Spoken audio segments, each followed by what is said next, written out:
Are we live? Yeah, just give me 1 second though.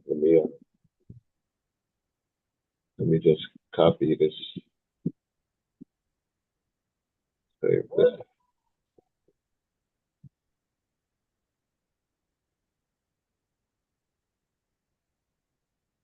Un momento.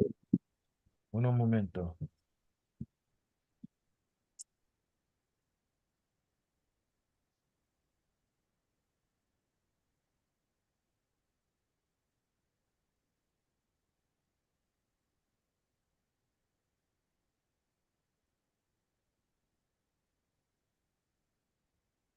This is place.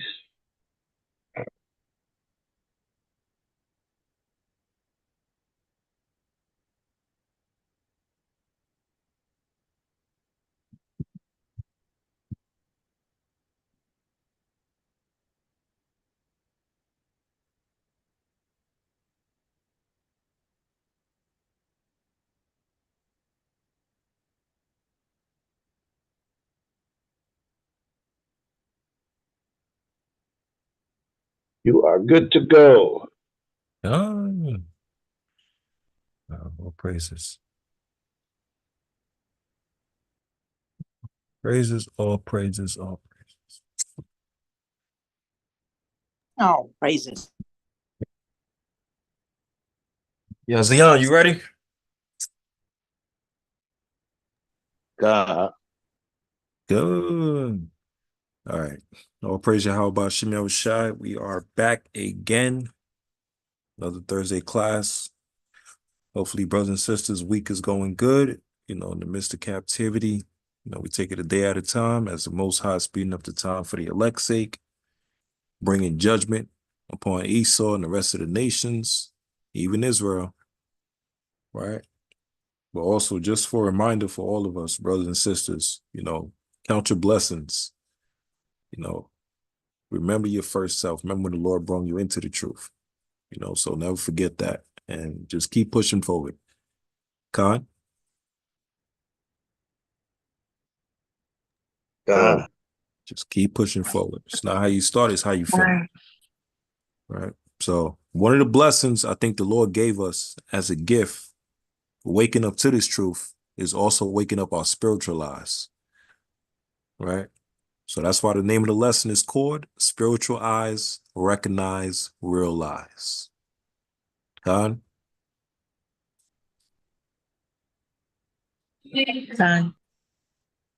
Yeah, spiritual eyes recognize real lies. So what I mean by that is, Yahweh Hashem Yahushua bless us with the eyes to see the deception that's going on, all throughout the world by using the Bible, right? We're able to filter all things through the Bible, and we can see things ahead of time. We can see things that's happening through prophecy, agendas, false flags. We can see the big game plan that Esau is trying to set up, and we also understand Esau is the sword of the Lord on the left-hand side, right? So he operates in the ways of darkness and deception and wickedness and lies and trickery, right?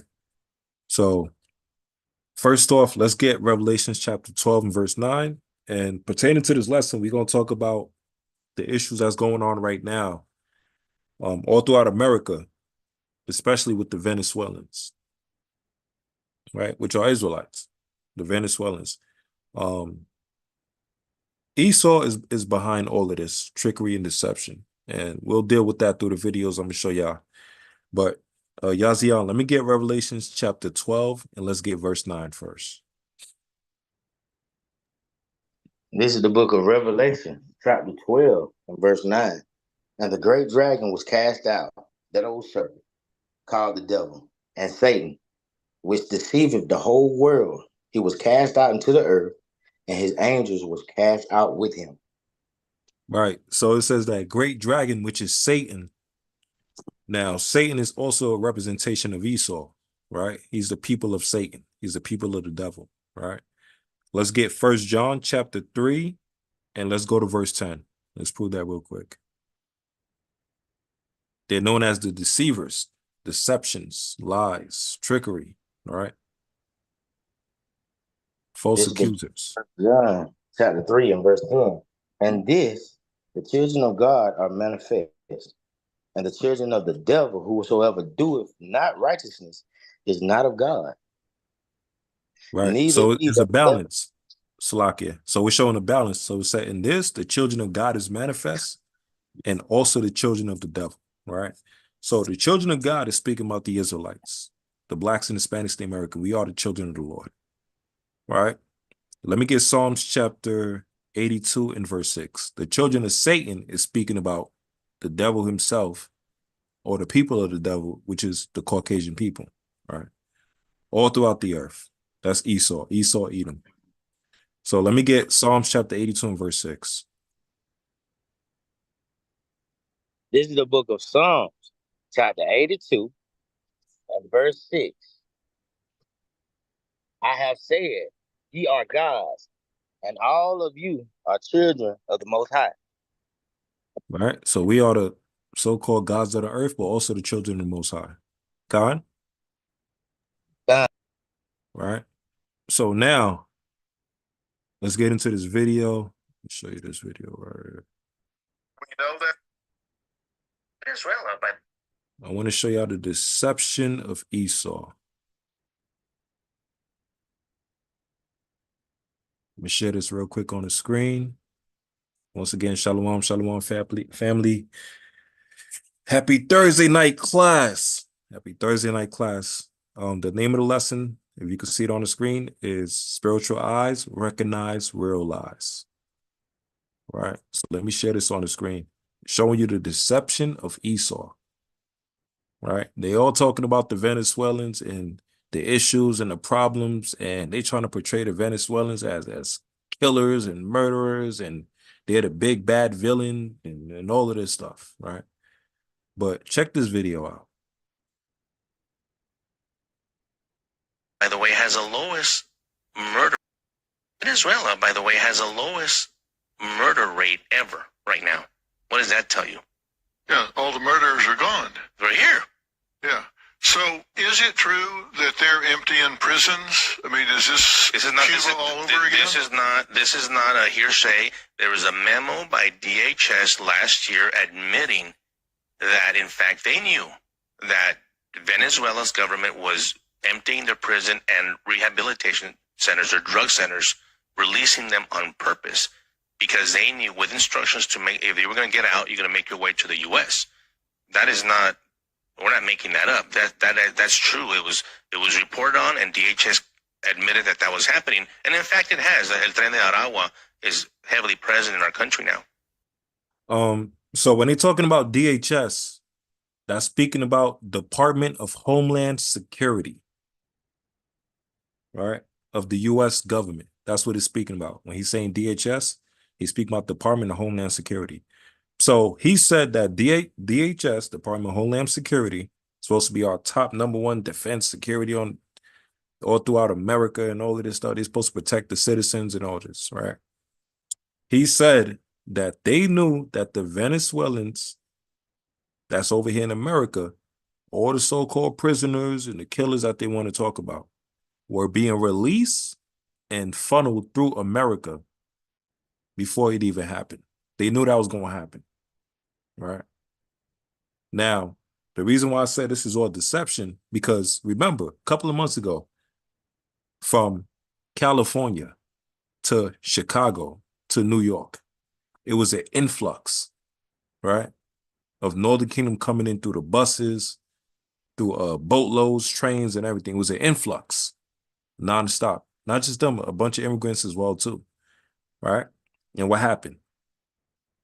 Esau, the government, was giving them money for hotels, giving them money for EBT, giving them jobs and all of this stuff, giving them place to live and stay, right? Now, if you having an influx of immigration of people that's coming in that don't belong in this country, right? And the citizens that's already here in this country has a problem with it, but you still allowing people to come in nonstop all throughout the borders. What is the reason for that? because they want to cause chaos within the country and also a civil war. Right? It's called order out of chaos. They want to cause chaos within the country. Right? So let's see what the video says. Okay, so you're telling Not a hearsay. There was a memo by DHS last year admitting that, in fact, they knew.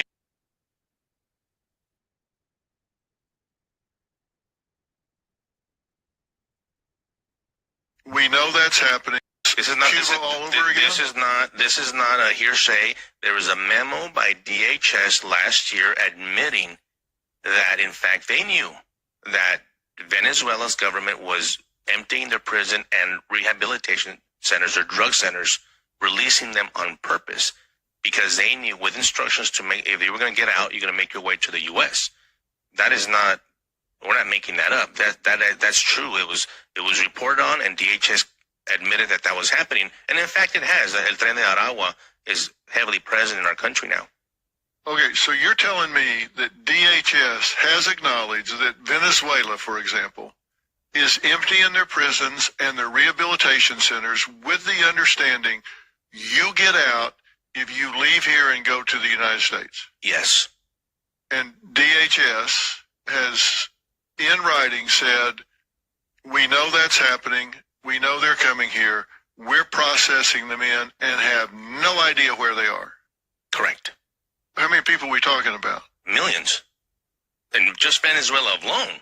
We're talking about, in the last 2 or 3 years, we've had estimated how many people have come across the border. My estimation, the official number, I think, is about 10 million. Yeah, it's about 10, 11 million. Yeah, that's the official. But my personal opinion, I think we're about 15 to 18. Venezuela reportedly emptying its prisons, and those criminals are now entering the U.S. through our southern border. Quote, a recent Department of Homeland Security intel report received by the Border Patrol instructs agents to look for Venezuelan inmates released from entering the U.S. The report, reviewed by Breitbart Texas, indicates the Venezuelan government is purposely freeing inmates, including some convicted of murder, rape, and extortion. 20 illegal migrants tried to get on the bus today at one of our bus stops. Hours earlier, she got this email letting Nicole know her 8-year-old son was aboard his school bus heading to Hamul Elementary when all of a sudden... Really confused. He said these adults, they weren't kids. He said, but they had backpacks on, Mom, and they tried to get on our bus. He said, and there was a lot of them. The district confirmed 20 migrants tried to board the bus Wednesday morning when it stopped to pick up students here along its B route. That's when parents and the driver stepped in, keeping the migrants at bay. It was definitely really scary. It also happened Tuesday along Route A, shown here in orange near State Route 94. 3 men walked along the highway trying to stop the bus to, quote, go around their group. Parents like Jeremy Adams now demanding answers from the district and a safety plan to help quell fears. We don't know who these people are. We don't know if they have any criminal history, what their background is. Meanwhile, the sheriff's office says it's conducting an investigation and says it takes safety very seriously and are working with the school district in order to keep students and the community safe. As far as Nicole goes, she's stuck with the what ifs. It's just scary that these kids are put into this situation. If those 20 people would have gotten onto the bus and tried to take over the bus, like these kids and the bus driver could have been in real danger. There are groups of migrants waiting for your children's buses to arrive to pick them up, and the plan was for them to come onto the bus and overtake the children before they go to school, as in possibly trafficking your own children while they are on a bus going to their school. That's what you're telling me, and we're okay continuing to support this current administration that kept the borders open the whole time while our children were losing their lives at an unalarming rate when the country was pleading and begging for our president to shut down those borders. And you kept blaming the Republicans that you couldn't do it unless they signed a deal, which, by the way, had something to do tied in with money going to Ukraine and continuing to fund that country which I don't understand why that would have any bearing at all. Shutting down our borders and protecting our children. And now it is noted that there are gangs that are being put together and grouping together with plans of trafficking or possibly allegedly of trafficking our own children as they are on their path. Shalom, can you hear me? Con. Right. What is your thoughts on this video? I just want to hear your opinions on this. What's your thoughts on this video from what y'all seen so far? Like I say, it's sad because by them letting loose criminals and stuff like that back into society, it's gonna be a lot of chaos and a lot of killing going on because they're gonna start protecting themselves. I feel sorry for the ones that don't have guns to protect themselves, but the ones that have guns, it's gonna be like the wild, wild west. The Lucky King. Go ahead, King. History.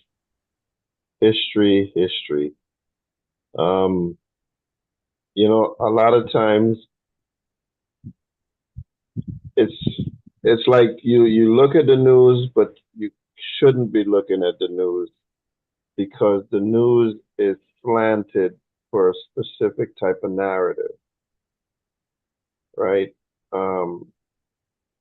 So they're pushing that Venezuela is releasing a whole bunch of criminals, but I think it was last year they put a law through that they're going to release criminals from American prisons as well. And they put down that, oh, you know, if, you know, somebody break into your house or business, you have to figure out the level of force necessary to remove them because the police are not going to come and remove them. They're going to give them tickets. If somebody commit rape and, you know, murder, if they're under the influence, they're only going to get a ticket and not be put in jail, and they're going to be released. A whole bunch of things in reference to them taking people out of the prisons. Then this was in Illinois. This was in Chicago that they put that law down last year. And there's been a lot of information, quote unquote, that they put out about the migrants and how the migrants are criminals and violent gang members coming and they're raping your women and, you know, they're committing murder and but Esau is the one who's pushing all of these things, man. You know, they go into other countries and do the same thing. And there's an agenda at hand to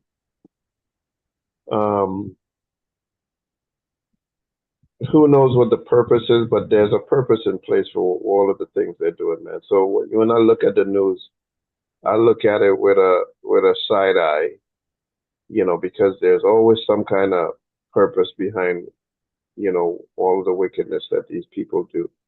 And the people who are in charge of the media are the same ones who are pushing propaganda in other countries about our people and, you know, a whole lot of things like that, man. So there's a certain agenda at hand. Salaki. That says I think the same thing, that they're up to something and that they just doing that, they're just saying those things they're trying to get everybody worked up for some reason. We don't know, like Elson Meyer said, we don't know what the reason is, but we know anytime Esau do anything, he got something sneaky up his sleeve. But the thing is, either way, it's a good thing. It's a bad thing and it's a good thing because wherein as he feel like he's doing something that's gonna harm us or whatever, it's actually gonna end up working in our favor because these are last days. So everything that he's doing is gonna backfire right in his face. So I mean, I feel bad for the sense that I know we got to protect ours. We got to protect our own because there is something in the works. But as far and for the other people too, the other people, because some of them are the elect and they need protection. Some of them don't know anything, we don't want to see nothing happen to them. But it just means that the time is getting at hand. That's all, really. That and Esau know it. So that's how I feel about it. I feel good about it, but I know it's bad. It's gonna get worse before it get better. God.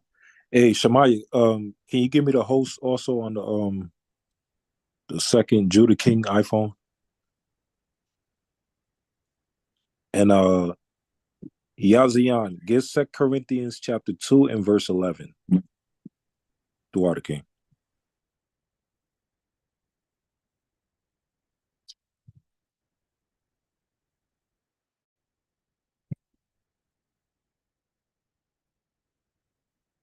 Yeah, 2 Corinthians chapter 2 and verse 11, King. Feel like, I heard you, but I'm still fighting with my doggone phone. And had to get back to where I was at. Okay, so like 2 Corinthians chapter 2, and what else? Verse 11. Here's the book of 2 Corinthians 2 and 11. When you got to say come. Yeah, 2 Corinthians chapter 2 and verse 11. Lest Satan should get any advantage with Salakia.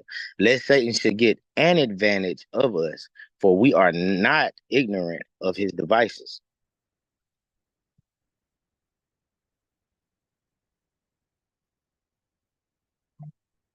It says we are not ignorant of Satan's devices, right? So remember, the guy was saying that they're letting all these prisoners out of Venezuela, and he said, "We'll let you out as long as you go to America," right?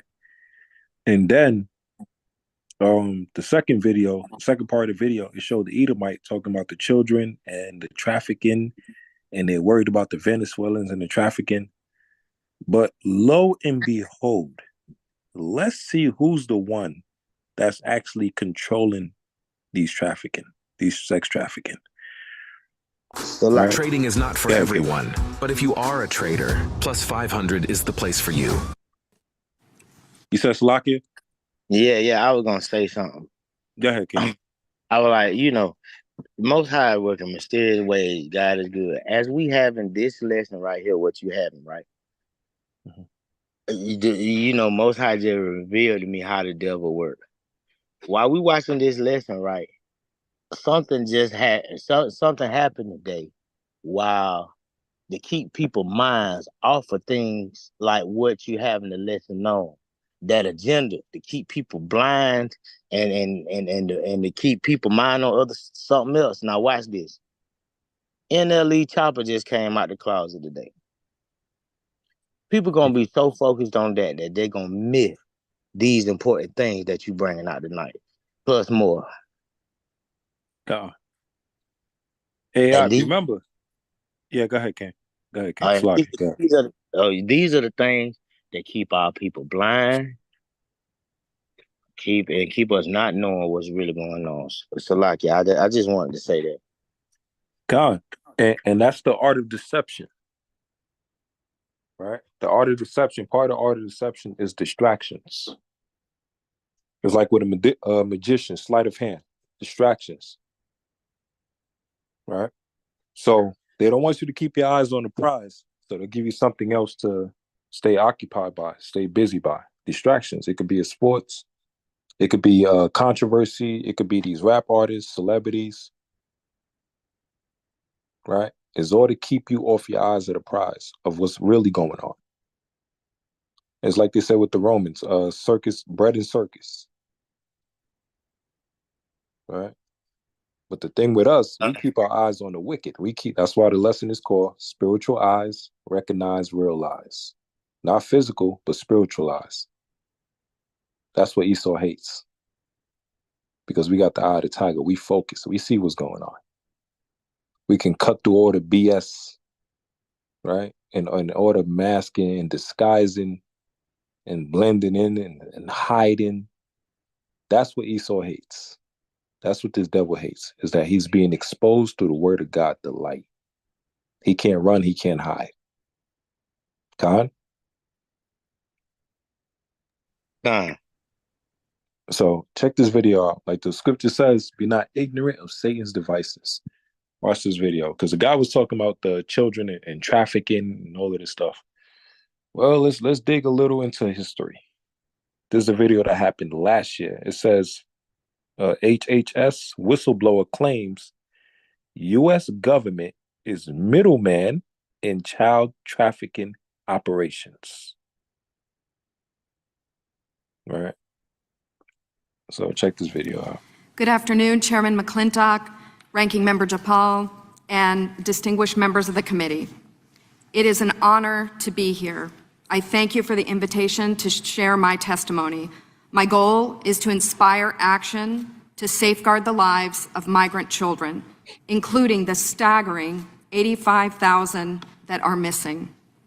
Today, children will work overnight shifts at slaughterhouses, factories, restaurants to pay their debts to smugglers and traffickers. Today, children will be sold for sex. Today, children will call a hotline to report they are being abused, neglected, and trafficked, and we don't know if they're going to get the help they need. For nearly a decade, unaccompanied children have been suffering in the shadows, and I have to confess I knew nothing about their suffering until 2021, when I volunteered to help the Biden administration with the crisis at the southern border. As part of Operation Artemis, I was deployed to the Pomona Fairplex Emergency Intake Site in California to help HHS, Office of Refugee Resettlement, reunite children with sponsors in the United States. I thought I was going to help place children in loving homes. Instead, I discovered that children are being trafficked through a sophisticated network that begins with recruiting in home country, smuggling to the U.S. border, and ends when ORR delivers a child to a sponsor. Some sponsors are criminals and traffickers and members of transnational criminal organizations. Some sponsors view children as commodities and assets to be used for earning income. This is why we are witnessing an explosion of labor trafficking. Now, whether it's intentional or not, it could be argued that the United States government has become the middleman in a large-scale, multi-billion-dollar child trafficking operation. Did y'all hear that? And mind you, this is an Edomite woman that worked for the government. Play it again for the people in the back row. All right. Delivers a child to a sponsor.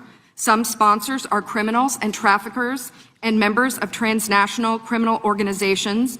Some sponsors view children as commodities and assets to be used for earning income. This is why we are witnessing an explosion of labor trafficking.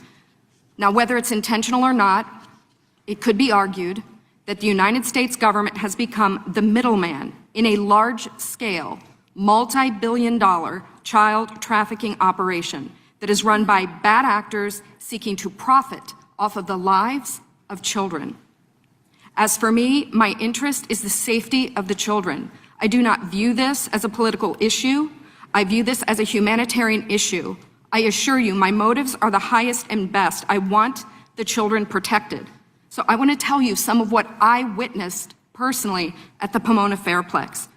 I saw vulnerable indigenous children from Guatemala who speak Mayan dialects and cannot speak Spanish. That means they cannot ask for help in English. They cannot ask for help in Spanish. They become captives of their sponsors. I have sat with case managers as they've cried to tell me the horror of what has happened to children as they make the journey to this country. I saw apartment buildings where 20, 30, and 40 unaccompanied minors have been released. I saw sponsors trying to simultaneously sponsor children from multiple ORR sites at one time. I saw sponsors using multiple addresses to obtain sponsorships of children. Hey, do y'all see the Edomite towards the back left of her?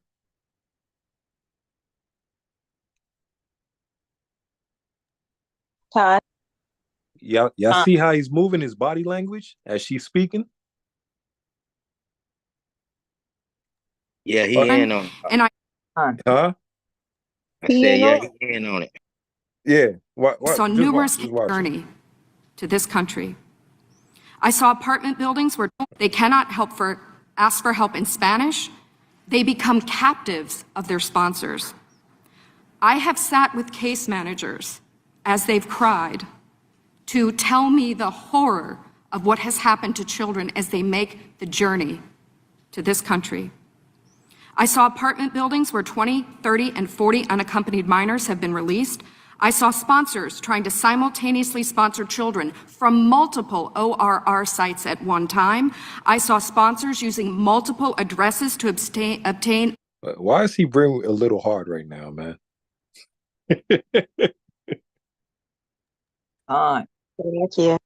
Seem uncomfortable.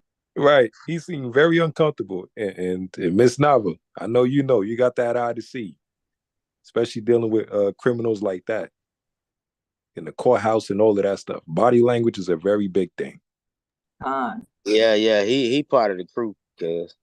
Right. Definitely involved. You can tell. He ready to swing on her because she's telling all the business. Hey, I'm telling you, and it's one thing if it's dumb, trafficking Edomite children, that's one thing. Then Esau gonna get upset, pissed off and mad. But remember, she said Guatemalan, they don't speak a lick of English. So Esau's looking at it as fair game. How dare you expose what we got going on? We doing this for everybody, for all our people, for the good white American people. They all belong to us as slaves. Didn't Christopher Columbus said that? Like it. Go ahead, sis. Whoever's with her, they better watch her. If she's gonna end up dead, watch. Right. You tell them Edomites, oh yeah, you don't make it alive, not very long. Yeah, and look at the title of the video. It says HHS whistleblower. Now, if any of y'all know histories of whistleblowers, like Eric Snowden, I forget the other guy, they're treated very bad. Alex something, I forget his last name, but I know. Yeah, but you know what I'm talking about, right? Mm-hmm. Yep, they get treated very bad. But a whistleblower is good for us because they're telling the truth. They're exposing the wickedness and the lies of the government. Now, so what Esau does, he put a wicked label on people that's doing good or telling truth, so he can make him look like the good guy, and they're the bad guy. He vilifies them. So now he puts a label on them. When you hear whistleblower, it's a subconscious thing. You're thinking, they're the enemy. They're bad. They're wicked. They're evil. They're traitors. No, they're actually telling you what's going on. They're exposing the lies of the government. And when they do that, they're putting their life in danger severely. Right? The government could literally freeze all their accounts, their work, everything. They basically destroy their life as a sacrifice to expose to the people what's going on. And a lot of time with these whistleblowers, they have the inside scoop. Right? These whistleblowers, go ahead, sis. I was just gonna say that I don't know if y'all heard about the woman that told on the on CPS, Nancy Schaefer. Mm-hmm. She got killed. And her husband, they killed her, they killed the husband, and then they made it look like a suicide. And to this day, and nobody went to jail for that. Right. And also a lot of this stuff, this is what I think, in my opinion, which doesn't matter.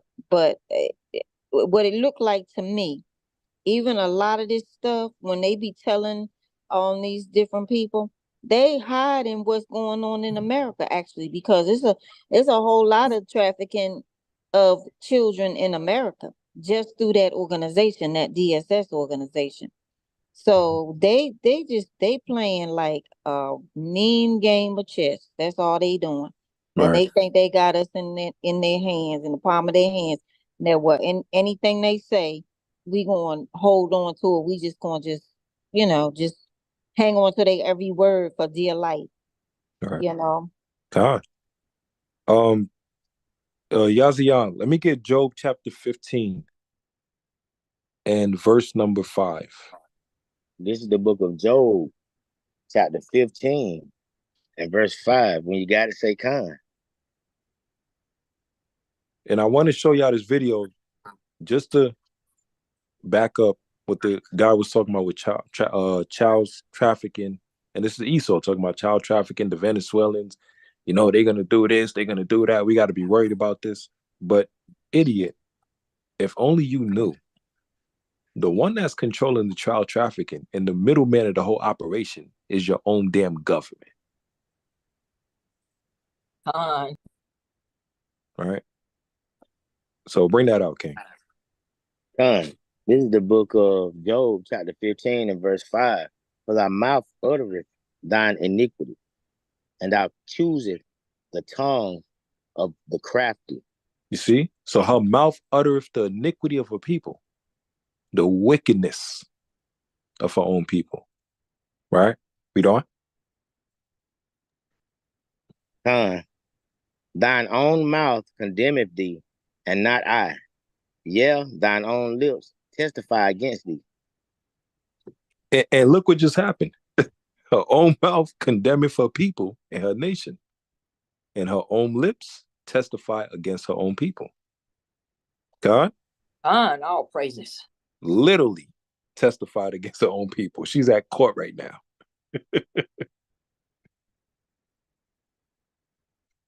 Right? So now what's happening? Right? Let's keep playing. Sponsorships of children, and I saw numerous cases of children in debt bondage, and the child knew they had to stay with the sponsor until the debt was paid. Realizing that we were not offering the children the American dream, but instead putting them in modern-day slavery with wicked overlords was a terrible revelation.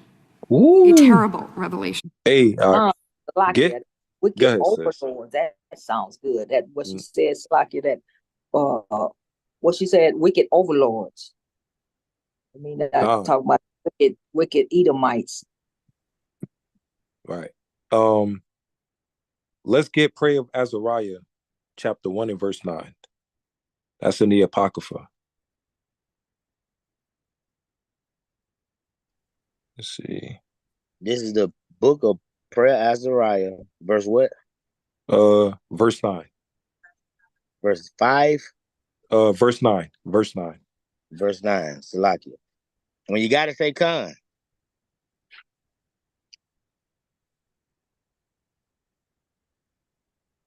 Con. And thou didst deliver us into the hands of lawless enemies, most hateful forsakers of Yahweh, and to an unjust king, and the most wicked in all the world. The scriptures don't lie, man. They delivered us to the evil one. Good. Wicked overlords. It says unjust, most wicked in the world. Right? And she said that's the revelation right there. All right, let's go to this one. These children are a captive victim population with no access to law enforcement or knowledge of their rights. They are extorted, abused, neglected. And that is why I blew the whistle in 2021. I witnessed firsthand the horrors of child trafficking and exploitation. My life will never be the same after what I saw. But I have hope because I'm counting on you. It's my hope that you'll take action to end this crisis, to safeguard the lives of these vulnerable children. People have asked me, what can be done? What would you suggest? Well, first, I think HHS's #1 priority is oversight. They must commit to oversight, transparency, and accountability. If I could wave a magic wand, this, I believe, could be quickly solved by experts in the IG community. There is a Pandemic Analytics Center of Excellence, or the PACE, as we call it. I believe if data analysts at the PACE could look at the data, children could be rescued, criminals could be prosecuted. If the PACE had access to this data, it shows where the children are and who has them. I think also we need to change the culture of speed over safety. Speed is the wrong performance measure when dealing with children. We need to revamp the vetting process of sponsors and have case managers who have investigative backgrounds, data analytics backgrounds, some certified fraud examiners.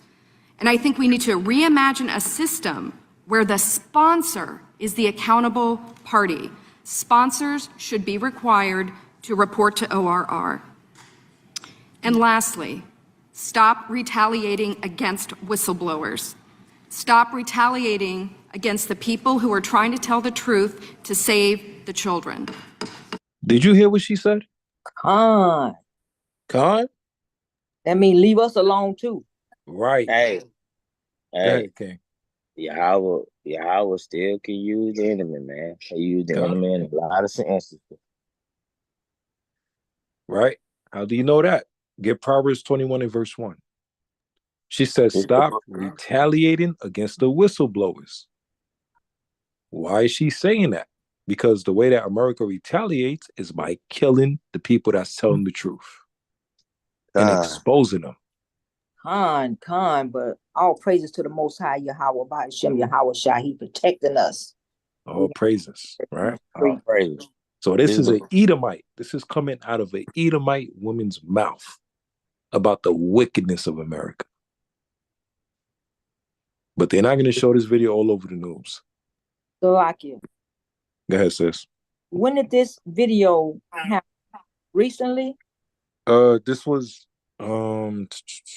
April 26, 2023.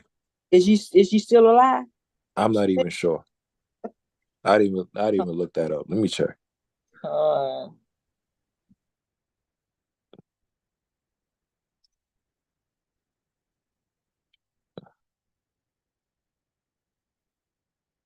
I know they said she was fired. Well, let me see.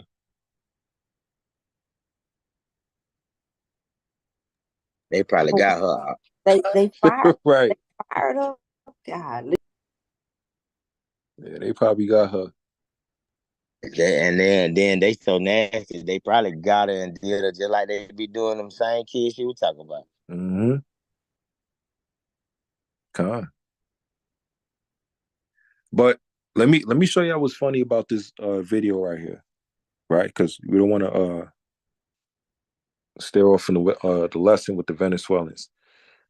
Around this time she made this video, there was another movie called Sound of Freedom. Anybody heard of it? I ain't heard of it. Yeah. She bought for $200 right now, and somebody back there.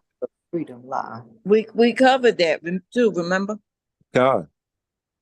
Yeah, the movie Sound of Freedom. Around the time that the lady exposed the trafficking that's happening in America, this is an Edomite that directed this movie, and he was also exposing the trafficking that was happening as well too. Right? And I used to there was so many interviews he was doing, and he was basically saying that they was trying to shut down his movie. Yeah, he was saying they kept trying to shut down his movie. People didn't want to give any recognition to the movie. You know, the big Hollywood producers and all of this stuff, they didn't want to really talk about the movie. They kept trying to shut down his movie. So like Can we watch that movie somewhere? Yeah, I'll send y'all the link. Okay, I'll send y'all the link for it so y'all can check it out. I come there to put it on the fire. Please send it to me. Send it to me too. Con, I will. By the end of the class, I'll put the link on the chat. The water. Con. But bring it down some so I can see the title again. Freedom. Oh, Sound of Freedom. Sound of Freedom. Okay. Yeah. So there's a Edomite that produced a movie, and they kept trying to shut him down.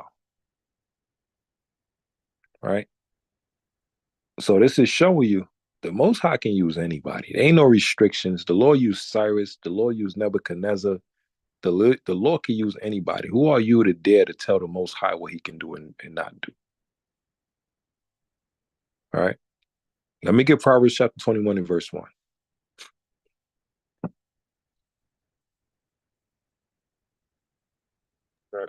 Say it again. Proverbs chapter 21 and verse 1. This is the book of Proverbs 21 and 1. When you got to say con. Con. The king's heart is in the hand of the Lord. As the rivers of water, he turneth it whithersoever he will. So if the Lord controls the hearts of the kings and he sets up kings and brings them down, what makes you think he can't control the heart of the people? The citizens. If he controls presidents, all his creation is his. What makes you think he can't put no spirit on a heathen, on an Edomite to expose their own people like they're doing right now? Right? Let me get Matthew chapter 12 and verse 26.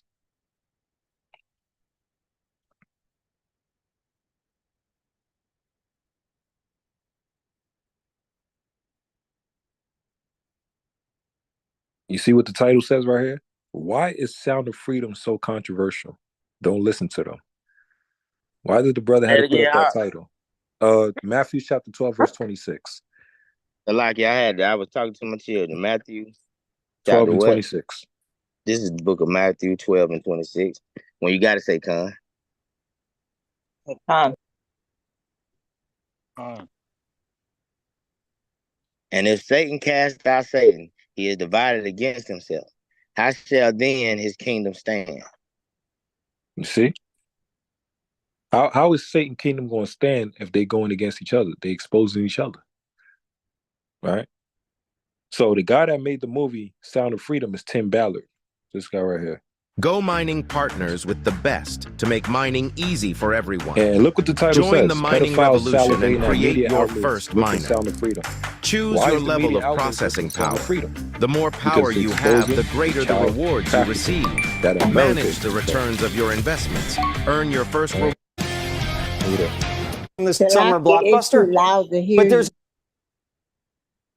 You said it's too loud to hear me? Uh-huh. Can anybody hear me well? Now. Okay. And I think it was just that video. It was another video on top of a video sound like it. I don't know. Oh, okay. We can... All right, come on. All right. Check this out, family. Another movie dominating the box office. It's called The Sound of Freedom, and it beat Indiana Jones on opening day. The film's based off the true story of Tim Ballard, a former Homeland Security special agent who saved kids from an international sex trafficking ring. It is the fastest growing international crime network that the world has ever seen. For Homeland Security, you know we can't go off rescuing Honduran kids in Colombia. This job tears you to pieces. And this is my one chance. In on the multi-billion-dollar human trafficking industry and honors a hero, someone who saved children from sex slavery. But to the media, this person isn't a hero. Someone who rescues kids from pedophiles is a villain. These films are created out of moral panics. They're created out of bogus statistics. They're created out of fear. And with something like Sound of... Now, can y'all hear me? Con. Remember the first video I showed y'all? What they was talking about with Department of Homeland Security? Con. And they were saying that the Homeland Security knew that Venezuelan prisons was allowing the prisoners to come straight to America, right? So this guy right here made a movie about child sex trafficking that was getting connected with America and these South American countries through Mexico, through all of South America. Now, what did the video say earlier? It said he was telling his story, true story. Because what? He used to work for Department of Homeland Security. Oh, man. Khan? So what is he doing?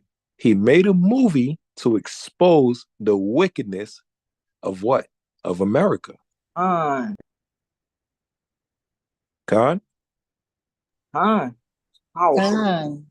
Powerful lesson. I love this lesson. Right? You see how all the videos tying together? All this deception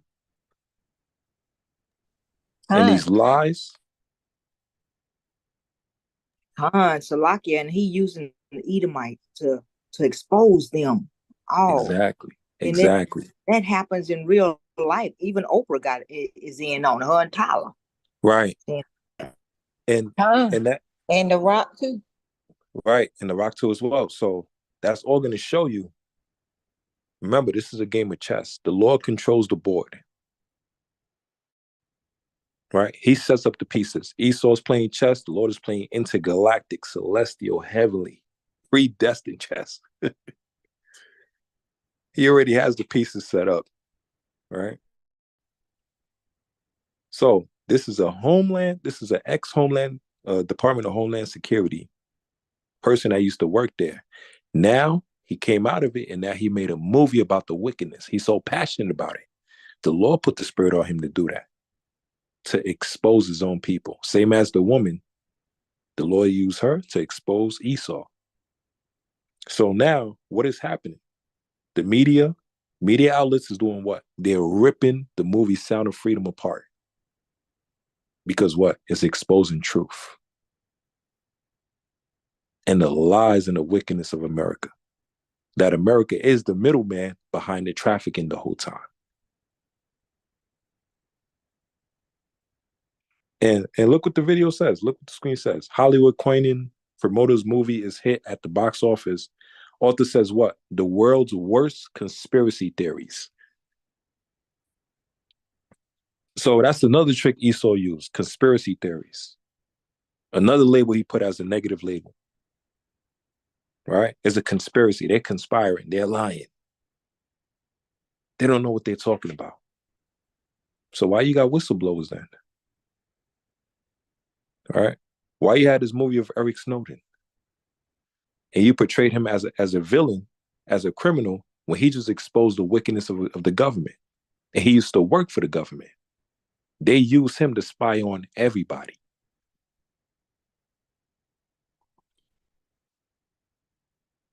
Right? Freedom, it specifically is looking at QAnon concepts of these child trafficking rings that are run by the high-level elites. For some reason, the entire media is smearing this movie as a dangerous conspiracy theory. The press is saying that the star, Jim Caviezel, is a QAnon guy. And Jim plays Tim Ballard, which is strange because just a few years ago, the same media was celebrating Tim Ballard's heroics. Watch. Tim Ballard has one mission. Y'all can hear the sound of the video, right?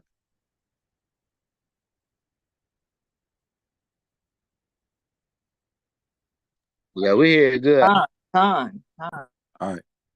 Look what it said. Look what the video says. All right? They once loved this guy. Right? He's an American hero. Let's see what this video says, man. To track down child traffickers. 4 months ago, Colombian authorities asked him to investigate a tip that children were being sold there as sex slaves. Within a half hour, this individual walks up to me, starts asking me what I'm here for, what I want, and within minutes, he says, well, I've got kids as young as 11 years old. So why is the media warning people not to see a movie about child sex trafficking? So The guy asked him, "What do you want? What's your pick of the choice?" I got kids as young as 11 years old. Why he just came at him immediately like that? Because that person is used to seeing Edomites with those different transactions, picking up kids like it's nothing. So he assumed all of them did it. All right.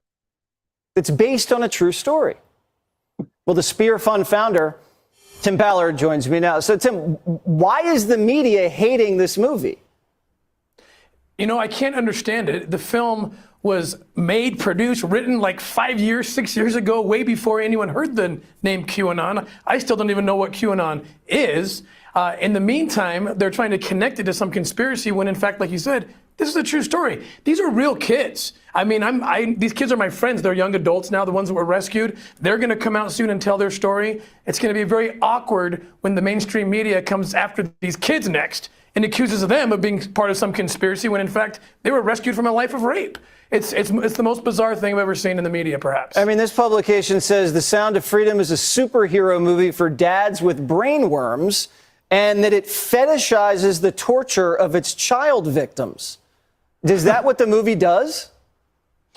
It absolutely does not do that. It tells a story based in truth.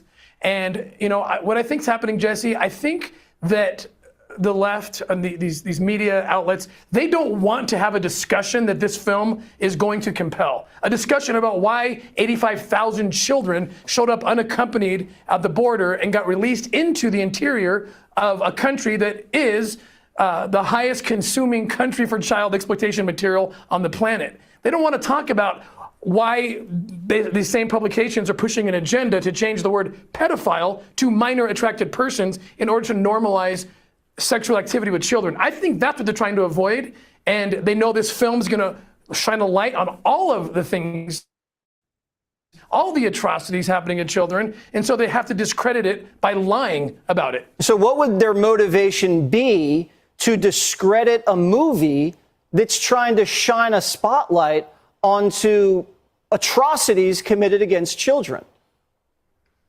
Well, if the truth of human trafficking and child exploitation were to be brought to bear, brought to light, then they would have to have a debate, a discussion that they don't want to have about, again, these policies around sexualizing children or allowing children to consent at a young age to do anything and everything, which would eventually include being, you know, identifying as an adult perhaps and having sex with pedophiles. I hunt pedophiles. I've been hunting them for 20 years, and they are watching this and they're salivating. They are happy that Rolling Stones and The Guardian are ripping on a movie that exposes them. So I don't like the fact that these media outlets are, in fact, wittingly or unwittingly, running interference for human traffickers and pedophiles. Yeah, well, I haven't seen the movie yet, but now I want to see it because this thing made such a splash. Tim, thanks so much for joining us, and good luck at the box office. Thank you. So what's happening? Right? Esau is exposing his own people, and they're trying to destroy him. All praises for the disposing them. God. All right. Now, have y'all seen anybody seen the movie Birth of a Nation? Came out I think 7 years ago. I heard of I saw a little bit of it at I think it was at Feast of Tabernacles it was on. And then I saw a little bit of it. It was good. It was good, right? I always catch bits and pieces of it. But I want to see the whole thing. All right, let me tell y'all something. Did you know the producer of the movie, he didn't get no funding, he didn't get no help for the movie? He had to pay for it himself. Wow. Right?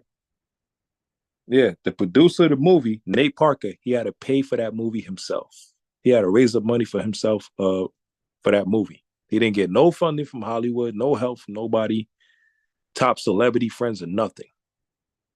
Do you know why?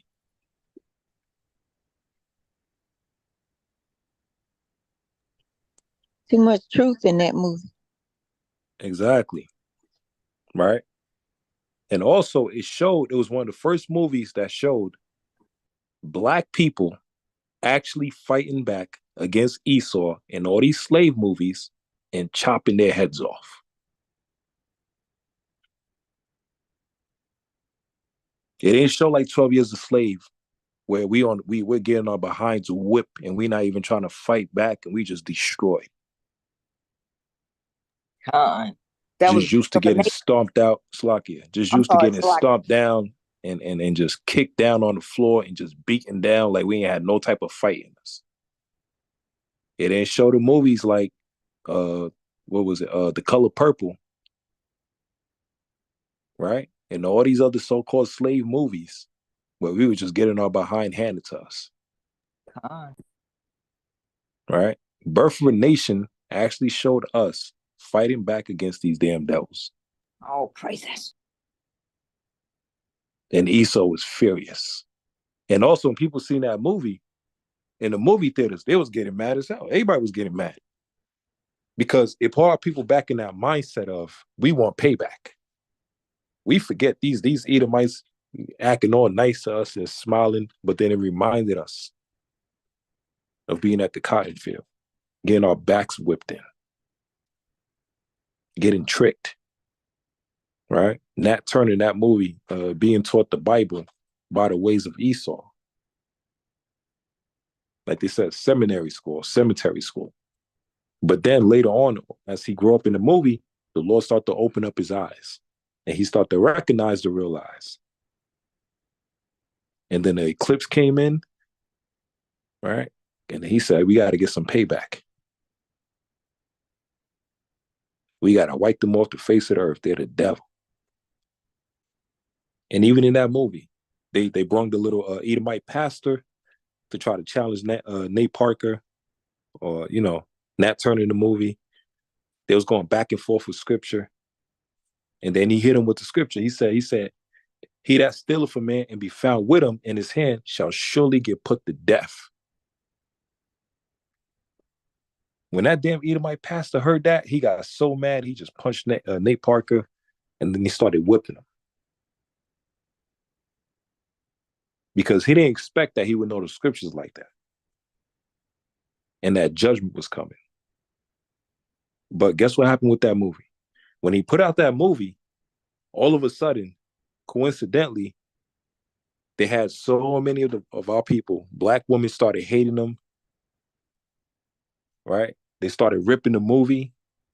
And then they said he was dealing with a white woman and he raped a white woman or something, right? They started speaking down against him. They started hating him. They started cursing him out. And they put that all up as a ploy. Why? Because they didn't want a lot of people to go to the movie and see that movie. So they had to find a way to use the media to make him like a bad guy, to use the media to create a narrative, to create a story, to make him look like a villain, so that people wouldn't support the movie. And guess what? When the movie came out, people in the movie theaters, they said they had the lowest number of people to show for a movie theater, for a specific movie. So what Esau would do, go ahead, sis. Lucky, that's because they didn't want to see them, getting whooped like that. They wanted to be like a lot of folly and a lot of us getting beat up and whooped and, a lot of stuff going on. But I've got to watch that the weekend. God. Yeah, Esau don't like to lose. So when you expose him, you make him look bad, and you tell the truth, he's going to try to find a way to try to deter you and everybody else from seeing what you're talking about. That's the same thing he did with Tim Ballard, with the movie Sound of Freedom. All right? So why am I bringing up these type of videos? To show y'all, do not get tricked or fooled by Esau. He's a master of deception. He's a master of lies, of trickery. Right? But the Lord is still exposing him, and he can't handle it. Let me get John chapter 8, verse 44.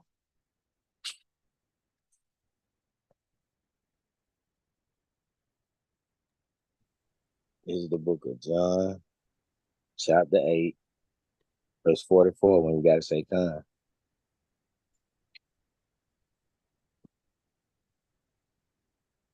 Con. Ye are of your father, the devil, and the lust of your father ye will do. He was a murderer from the beginning, and abode not in the truth, because there is no truth in him. When he speaketh a lie, he speaketh of his own, for he is a Venezuela, liar by the way, and the father. Right. So it said he's a liar and the father of it. Right. So let's go back to this video again. Right. Bus Wednesday put into this situation. If agents in just Venezuela alone.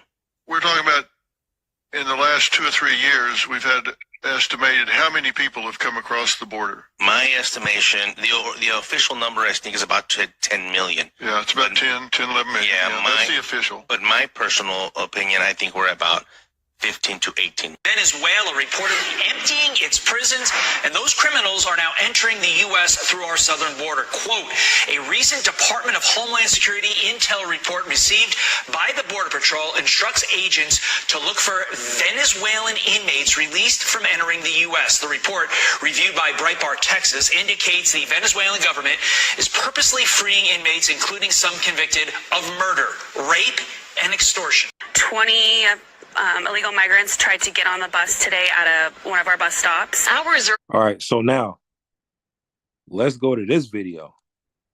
This video is going to show there was an issue with Governor Abbott of Texas versus Joe Biden. Right. Check this out. Let's see if we get to this one might be it. Bro, are you still struggling to find an apartment? Yes, and these apps are impossible. Just use Redfin. Why? Legal challenge. Texas Governor Greg Abbott is clashing with the Biden administration over key immigration policies. He authorized state officials to arrest migrants who cross the border illegally and bring them back to ports of entry. Camilo Montoya Galvez is here with us in Studio 57 to break this all down. Camilo, it's good to see you. So the federal government has the power to enforce immigration law. Does Governor Abbott have the authority to order actions like this? It's unclear, Vlad. As you very well underscored, the enforcement of U.S. immigration law is a federal responsibility. U.S. law gives federal officials the power to arrest, detain, deport, give asylum to, or otherwise process migrants who are accused of federal immigration violations. And in a 2012 ruling, the Supreme Court partially struck down an Arizona law that expanded that state's ability to penalize and arrest migrants living in the country illegally, and said that the federal government has broad, undoubted power over U.S. immigration policy. So this is a very well-established legal principle. Governor Abbott is testing the limits of this legal principle that has been in place for decades as part of federal immigration policy. And because of that, this move could very well garner legal challenges in federal court. What is very important to note, and I was telling you this off camera, Anne-Marie, is that Governor Abbott so far is not crossing one line, and that is to deport migrants to Mexico. Such a drastic move would implicate our relationship with the Mexican government, which has to accept the return of migrants to its territory, and it would upend another well-established legal principle, which is that the federal government has the sole authority to conduct foreign policy. Just to be clear on that, right? What you're not saying that if we return migrants who cross into the United States illegally to Mexico, that would jeopardize the U.S.-Mexico relationship. What you're saying is if it's not the federal government conducting these actions, correct, and it's the governor of the state of Texas conducting that, the governor does not have any diplomatic relationship with Mexico. That is done at the federal level, either through the Secretary of State or through the president himself. Because the operational objective of Governor Abbott's directive is to instruct the Texas National Guard and the Texas Department of Public Safety to arrest migrants accused of federal immigration violations and to transport them to federal ports of entry, which are administered by U.S. Customs. Right. So there was an issue that was happening with Governor Abbott of Texas, right? He was having a clash with Biden because he was basically saying that Biden wasn't doing his job. Biden wasn't protecting the border, and he's inadequate to be president of the United States, basically. And he's off his rockers, right? So let me show you this video real quick. No, let me show you this one right here. Investing isn't just for the elite few. It's a skill you can learn. Webull is here to reimbursing the state of Texas for the money. He needs to step up and take swift action, including reimbursing the state of Texas for the money that we spent, but providing more resources for the federal government to do its job. Also, this is for nothing but for show unless it begins to enforce the immigration laws already that exist in the United States of America that are contained in the letter that are provided to the president today. How did the president respond to you? He said he wanted to work with us on it. So he was pretty cordial. He was cordial. Do you expect to meet with him personally after this? We'll see what happens. Here's the deal. He's never called me to talk to me about the immigration issue. Now I provided him a letter that provides tangible, concrete solutions that will stop illegal immigration. And I expect him to call to me, and that's what Secretary Mayorkas also said. Urge him in the letter to see the real chaos. What everybody here may already know, and that is that there were thousands of migrants sleeping on the streets in El Paso that have been cleaned up in the past few days. And I asked him to go see the areas where we have these mass migration crossings and go visit with the people who own property and live on the border whose lives have been totally disrupted. Right. So he had a back and forth with Biden. This is Texas Governor Abbott. What happened also, he united more than half of the governors of America ready to go to war against Biden because Biden didn't want to protect the borders. And then he was frustrated because he was like, why is you allowing all these people into the country? When the American citizens is suffering, why are you taking billions of dollars, trillions of dollars and giving it to Ukraine? When American citizens ain't got nothing, we suffering, right? So he was frustrated. But let me show you also, because once again, the Most High is the one that's controlling all of this. So what Esau does with the trick, which is a sleight of hand, right? He wants us to focus on one thing while he was slipping new laws and wicked abominations right under the table, right? So let me show you how this also right here. So while people's talking about the so-called migrants and all of this stuff, look what this devil did. The founder of Telegram is reportedly behind bars in a case in France igniting debate over free speech. The billionaire is accused of failing to adequately moderate criminal activity on the popular messaging app. It's one of the most severe actions ever taken against the social media chief. Now Russian officials say the West has a double standard. ABC's Andrew Dimbert has the latest.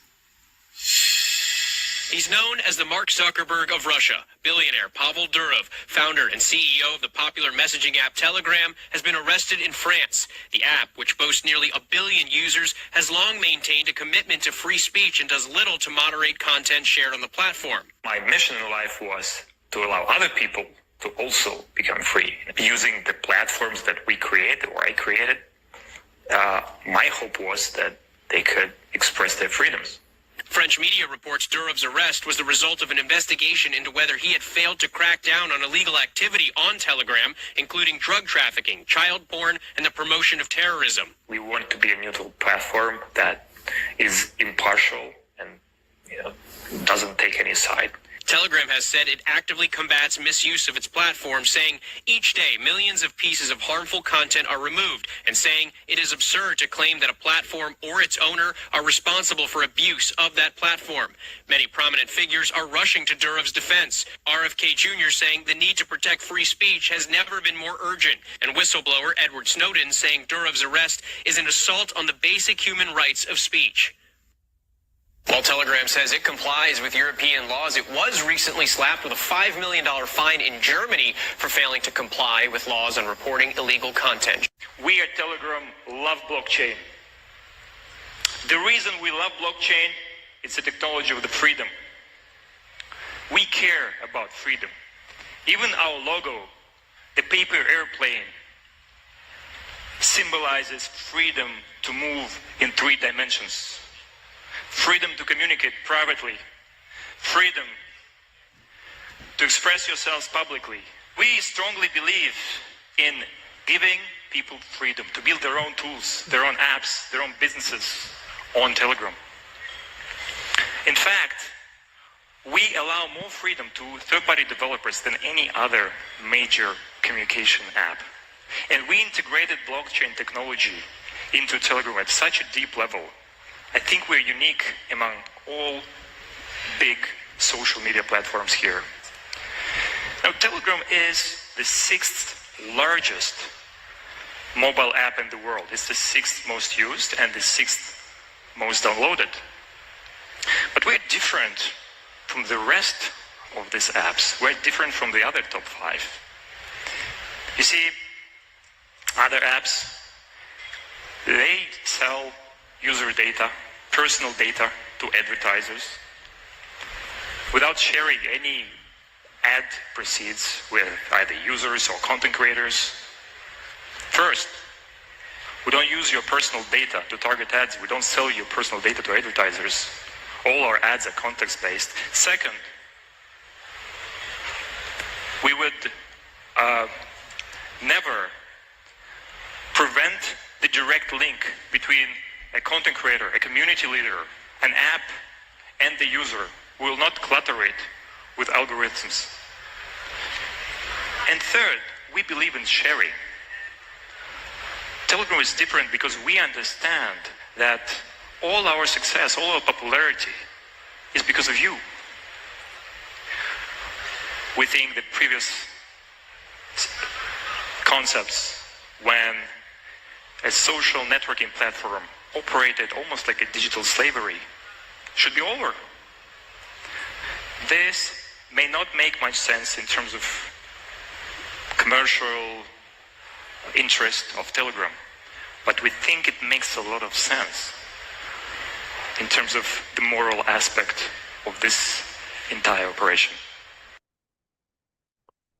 Right. So the owner of this, which was a Telegram, he recently got arrested. Right. So what happens? They want to censor us. They don't want us to bring out the truth. You think them just taking down our YouTube videos and all of this stuff, you think this is just it? Like, this is it? They got AI.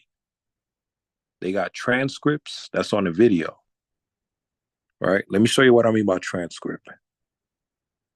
If y'all could see this video, this right here is called transcript. It says show transcript.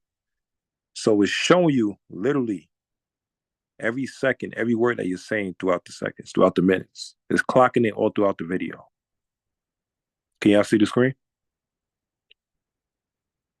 Fine. All right. So YouTube had this, I think, for about 1.5 years already. Everything you're saying throughout your videos, they have it time-stamped. All right. So they just locked up the CEO of Telegram. And like he was saying, Telegram is social freedom speech worldwide. Same thing like TikTok. Same thing like X, which was Twitter, but now it's X that Elon Musk got. They also try to do the same thing with all these social medias, YouTube as well too. Right?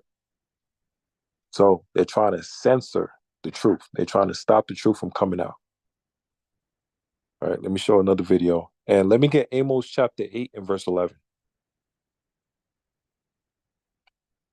So they'll put labels, Salakia. They'll put labels, conspiracy theorists, whistleblower. Esau will put all these different type of labels to put a negative term on people that's telling the truth. And then also, if he can't stop you, he'll try to lock you up and he'll try to kill you. Right? So let me get Amos chapter 8 and verse 11. It is the book of Amos chapter 8 and verse 11. Behold, the days come, saith the Lord God, that I will send a famine in the land, not a famine of bread, nor a thirst for water, but of hearing the word of Yahweh. Right. So the Lord is going to use the devil to send that famine. It's going to come soon. And that's through censoring. Right. That's through taking down our videos, our channels. That's through making us seem as villains. right? Propaganda, painting us as the bad guys, as the monsters, as the Black Hebrew Israelite extremists. Even Malcolm X said it. The greatest weapon America has is their media, because they can make a good guy as the villain, and they can make a wicked, evil bastard as a hero. Right? So now what's starting to happen? They're starting to put more and more pressure, because they know people's going to start to speak. People's going to start to expose what's going on. Right? Let me show you this next video, and then we'll get back to the Venezuelan. Anybody know of Andrew Tate? Gone. Gone? All right, let me show you this. So Andrew Tate, he's known for talking about, masculinity, men getting their testosterone up and all of this stuff, training, working out, and all of this, right? And he's against men being effeminate, right? So what start to happen, they start to target him more and more, right? Why? Because Esau comes with the agenda of LGBT nonstop, right? It's like a broken clock, right? Twice a day, nonstop. Just keep coming with the same garbage, LGBT everywhere. He want to force everybody into that type of lifestyle. Yazian, let me get Proverbs chapter 12 and verse 26. And who said that earlier? Who said that? Who was it? What was the rapper that he said that came out the closet today? NLE Chopper. NLE Chopper? Yeah. Yeah, they need to put his head on the damn chopping block. Man, we got some more stuff going on in the South. Just yesterday, school shooting. 8 yeah, I'll kids talk got about that shot. too. Yeah. I'll talk about that too, okay? Let me get Proverbs chapter 12, verse 26. This is the book of Proverbs 12 and 26. The righteous is more excellent than his neighbor, but the way of the wicked seduceth them. Right. So Esau with his deception and with his propaganda, right? And with his weapon of using psychology, he keeps pushing LGBT type movements nonstop. From Diddy to all these celebrities, right? To now NLE Chopper. He keep pushing the same agenda nonstop. So those that speak against that type of agenda, they're known in the eyes of Esau as criminals. They're known as villains. They're known as anti-hate, right? They're known as what they call that, toxic masculinity. They're known as bullies. That's how Esau look at them. Why? Because he want to put a negative label on truth. He want to put a negative label on those that speak in the truth. Right? So let me show you this video. Watch this. Well done, well done. Truth, let them free. I moved to Romania 10 years ago, and I found an amazing country full of beautiful people. And I told the whole world about Romania. If you mention the name Romania anywhere in the world, they'll say, Andrew Tate lives there, Andrew Tate lives there. I've done nothing but promote this country. I've done nothing but say fantastic things about Romania endlessly. And when I did this, people would say to me, if Romania is so nice, if it's so safe, it's so beautiful, why has it got such a bad reputation? And I said, well, there's probably a few bad actors, a few bad people who destroyed the entire reputation. Like the few fools at DCOT who just came along and told us that the mothers of our children are somehow human trafficked. I've been nice. I've been patient, I've played the game, I've respected the judiciary, I've gone to every appointment on time, but they bust in my house again, and now have come along saying there's 35 victims. You know, all 30 of those girls, 30 of them have statements in our defense, 30 say we've done absolutely nothing wrong, two more are the mothers of our children, and 2 more have never even been to Romania, have never even been here. They just found random girls we knew in other countries and made them sign pieces of paper. This is a setup. It's absolutely disgusting. Fair play to that judge who saw through the bullshit and let us free. And also, one more thing, the media is complicit. All of you are. When they first threw us in fucking jail, when they first put us in there, you're all running around saying human trafficker. None of you said, where's the evidence? Where's the proof? Where's the pictures? Where's the videos? None. 3 years later, they do the same fucking bullshit. And you're all sitting there going, human trafficking. I'm not a human trafficker, clearly. If you human traffic someone, there is evidence. This is a setup, it's a stitch up. The 3 prosecutors at D-Call in my house, I said, why are you here? There's no case. They said, there's a case if we make one. This is a fucking setup. All of it is. You hear what he said? He said, where's the case? They said, there's a case if we make one. So what's happening? Everyone that speaks against Esau and his wickedness in his society and his system that he sets up, Esau finds a way to try to blackball him. He finds a way to try to blackball him. And same thing with Andrew Tate. Hey, same thing with Kevin Samuels. But what people gotta understand, listen, the Most High is like Yahweh Shai was known as the carpenter's son, right? So when it comes to a carpenter, they don't just use a hammer. They got many different tools. They got the monkey wrench, they got the hammer, they got the drill bit, right? They got many different tools. So in the society that we're in right now, the things that we seeing right now that we got to go against, the culture that we dealing with, a generation of people that want to act crazy, whoremongerish, right? Self-destructive. You have a generation of women that don't care about themselves, that want to live as harlots, right?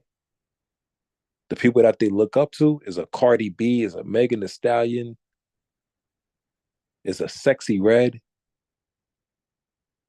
right? So for wickedness on the left-hand side, the Lord brings something on the right hand to counter it. That's part of the balance. Khan? Whatever goes on in wickedness, the Lord has a balance. The Lord has something to counter it. It could be in the world. It could be in the truth. It could be in sports. Whatever. It could be in music, whatever. The Lord has a balance in all things.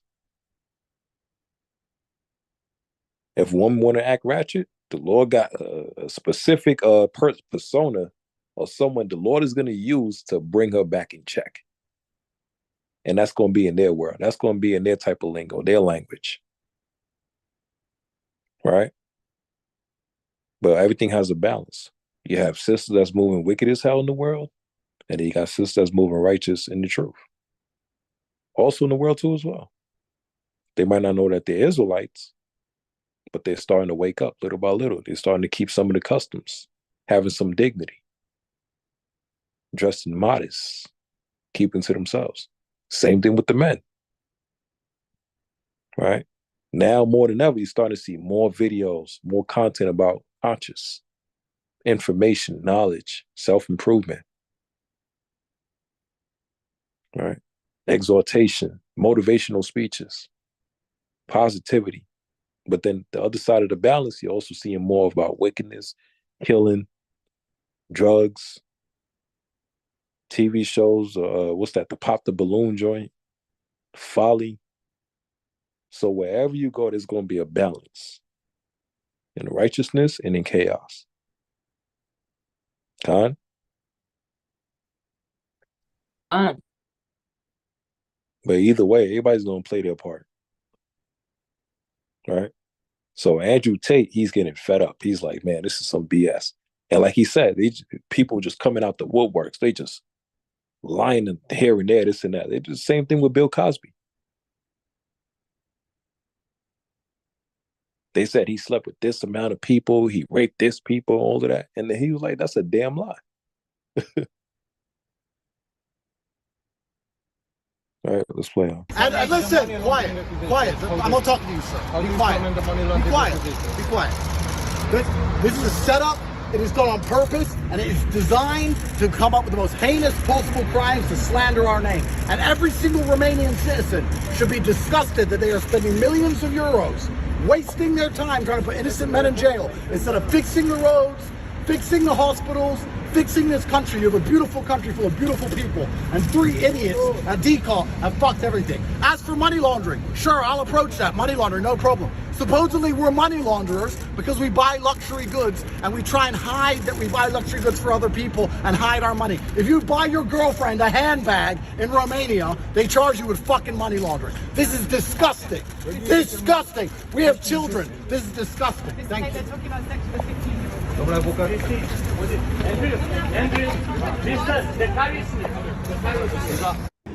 Are all about some. Hey, get Ecclesiastes chapter 7.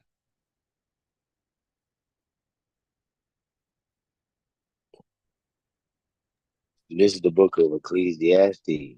Chapter 7 and verse 7.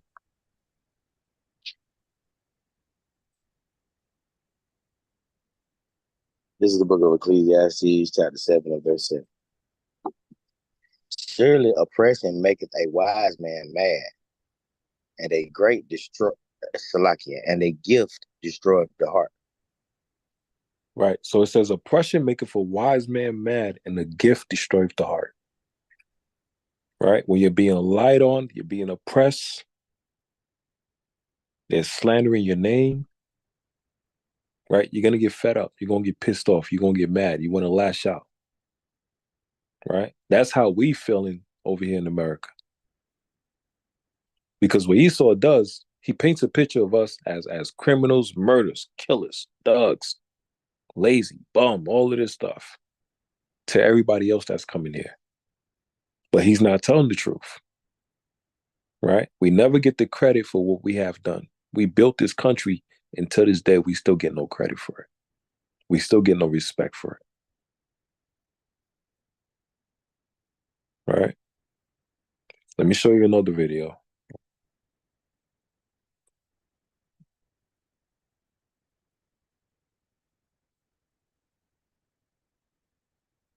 War, you're not looking at the military. You're looking at, if it comes on to civil war, you're not looking at the military. You're looking at what states has people with guns. Yep. You're looking at which people have Second Amendment. You're looking at stuff like that. How do we get to a civil war here? How do you get to murderous, psychopath, civil war, killing your neighbor? Like, walk me through how you get there and how that even works. Bro. The fact that we're having this conversation, so you're upset, you're angry, whatever. No. All right, let's go kill people because they don't have different values as you? It's not. No. It's called defending your values and principles that you're not willing to compromise. So you murder your fellow civilians? I'm not saying you're advocating this. I'm just saying, like, when you're talking about civil war, it's not a pillow fight. I mean, it's literally you're killing your neighbor. How does that even work? Like, walk me through how that even works. It's easy to say. I'm not saying you're saying this. Pull up how many civil wars we've had in the history of mankind. How many civil wars have we had? We've had many, okay? So how many democracies have had civil wars? That's what I'd be more interested in, because in authoritarian dictatorships, 250 have broken out around the world. The number of civil wars have been increasing almost 50% in 2022. Then in 2001, in 20 years. Civil wars are large-scale, sustained, and organized conflicts that often involve regular armed forces. They can result in many casualties and use up a lot of resources. Civil wars since World War II have lasted an average of just over 4 years, which is much longer than the average of 1.5 years from 1900 to 1944. I believe wholeheartedly Donald Trump and Butler County's J.D. Vance are the last chance to save our country politically. I'm afraid if we lose this one, it's going to take a civil war to save the country, and it will be saved. It's the greatest experiment in the history of mankind. And if we come down to a civil war, I'm glad we got people like Schmitty and the Bikers for Trump on our side. All right, so now what's being pushed? Civil where war. we're expecting the former president to Right, take the the stage. energy of civil war. That's what's being pushed, right? So while that's being pushed, what do Esau got to do? He got to use a tool which is called what? Divide and conquer. right? Division. So what does he do with the Venezuelans? Remember, where Esau is about the hero versus the villain, the good versus the bad. In order to have a great story, if you got a good villain, you need a great hero. All right. So Esau does what? Divide and conquer. It's the same tool as the trick he does all the time. He did the same thing in Africa with the when I went there to Rwanda, right? Found out the history about Africa and Rwanda pertaining to what was it, the German, and then it was the Belgium, and then the French came in after. But during the time of the Belgium, they had a man named Leopold, right? The Belgium army. And they had the tribes over there that was called the Tutsis and the Hutus and the Twa. Now, before any Edomites came in, they had order, they had structure. There was no classism. There was no one is better than the other. They all was working together. When Esau came in, he did a tool that he uses all the time, all throughout the age of history, which is what? Divide and conquer. He divided them up, had them go against each other. He gave them IDs. Those that had 10 cattle or cows, they were rich. Those that had under 10, they were poor. He set up different classes for them, and he go based on height, based on weight, based on looks, eyes, everything, whatever. Just so he could do what? Divide and conquer. And then they ended up having a war amongst each other, all because of who? Because of Esau. Okay? And that's what you get with the movie Hotel Rwanda. Esau's hand was in the part of that genocide. Right? Wicked as hell. But let me show this video real quick. Trading is not for everyone, but if you are a trader, Plus 500 is the place for you. News this week, the gang is collecting rent at a troubled apartment complex. The city of Aurora is contradicting itself on the extent of Venezuelan gang activity in that city. The mayor told Fox News this week the gang is collecting rent at a troubled apartment complex. The interim police chief, in a video press release, says that's not happening.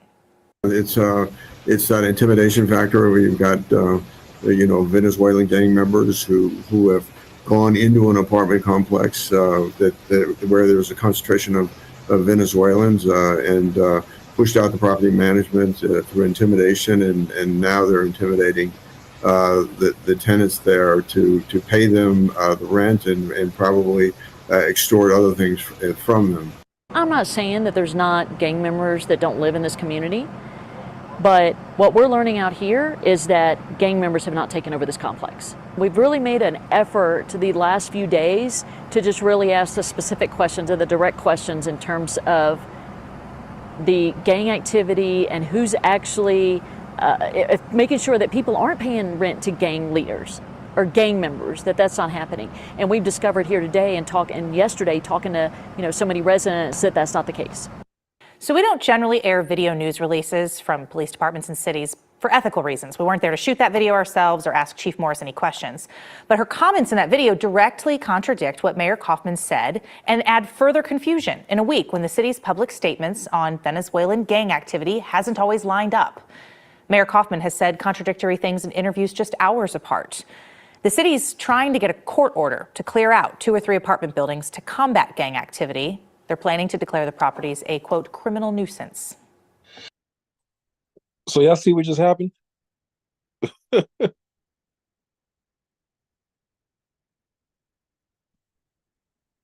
Yeah, hear me?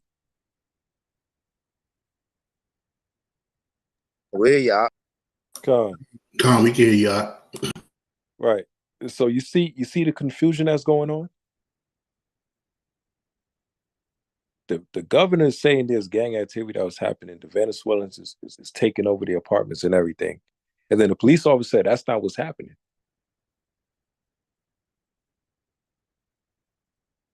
Right? So what is going on? The same way Esau does divide and conquer to the nation of Israel and all the other nations of the earth, the Lord is doing the same exact thing to him. He's imploding. right? That's why the Lord calls it the city of confusion. Let me get Isaiah 24 in verse 10. This is the book of Isaiah, chapter 24, verse 10, when you gotta say kind.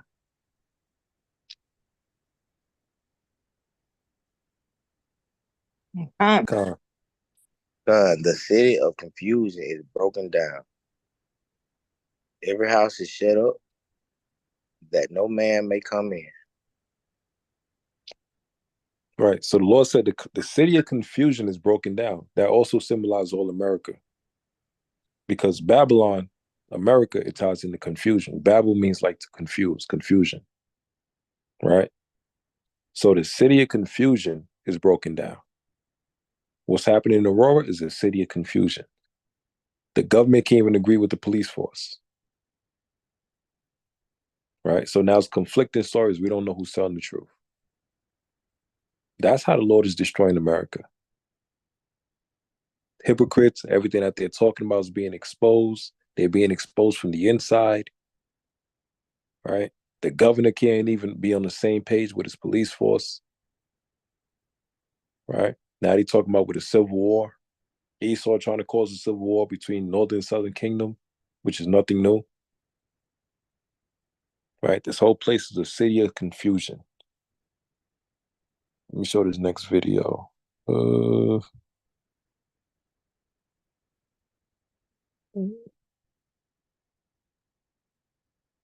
Department of Justice is not really in the business. No, not this one. All right, here we go. To all Venezuelans in Chicago, this is the warning. If you ain't on no bullshit, stay neutral. Somebody please translate. Stay neutral. If you know somebody that's in your building on bullshit, don't let them run in that building, and don't let nobody see them run in that building. Because once word get out that that's the building that they in, they gonna chop that bitch down. Whatever building, the abandoned building y'all occupying and all that shit, yeah, you better get your food and just stay in the house. Because they come out doing some bullshit, y'all gonna regret that. You're gonna really regret that. So, I don't speak Spanish, so somebody need to translate. I hope they got TikTok that translate, I guess. They can kind of make me seem like I'm speaking Spanish. But anyway, take this like a grain of salt if you like. But this ain't Colorado. This ain't Utah. This ain't none of them places. This is just like where you from. The only difference is y'all use a lot of handgun, old revolvers, and machetes and shit. We got switches. We got switches. If you're not familiar with what a switch is, we will show you. We don't really be with all the telling and shit. But we will definitely show you what a switch is. So, again, somebody translate. Yeah. Make this known. This ain't like Colorado. I'm just saying. All right, so because what the media is showing, now Jake is getting on antsy and everything. But it's funny. You quick to try to attack the Venezuelans, but you ain't got no smoke for Esau. And they talking about them taking over an apartment complex when you got Edomites little by little trying to come in through O Block. And you even got Jake's bringing in 2 Edomite chicks. We seen them last week at camp, coming in the O Block and protecting them and showing them all around and everything. Making sure that they safe. Parading them all around O Block.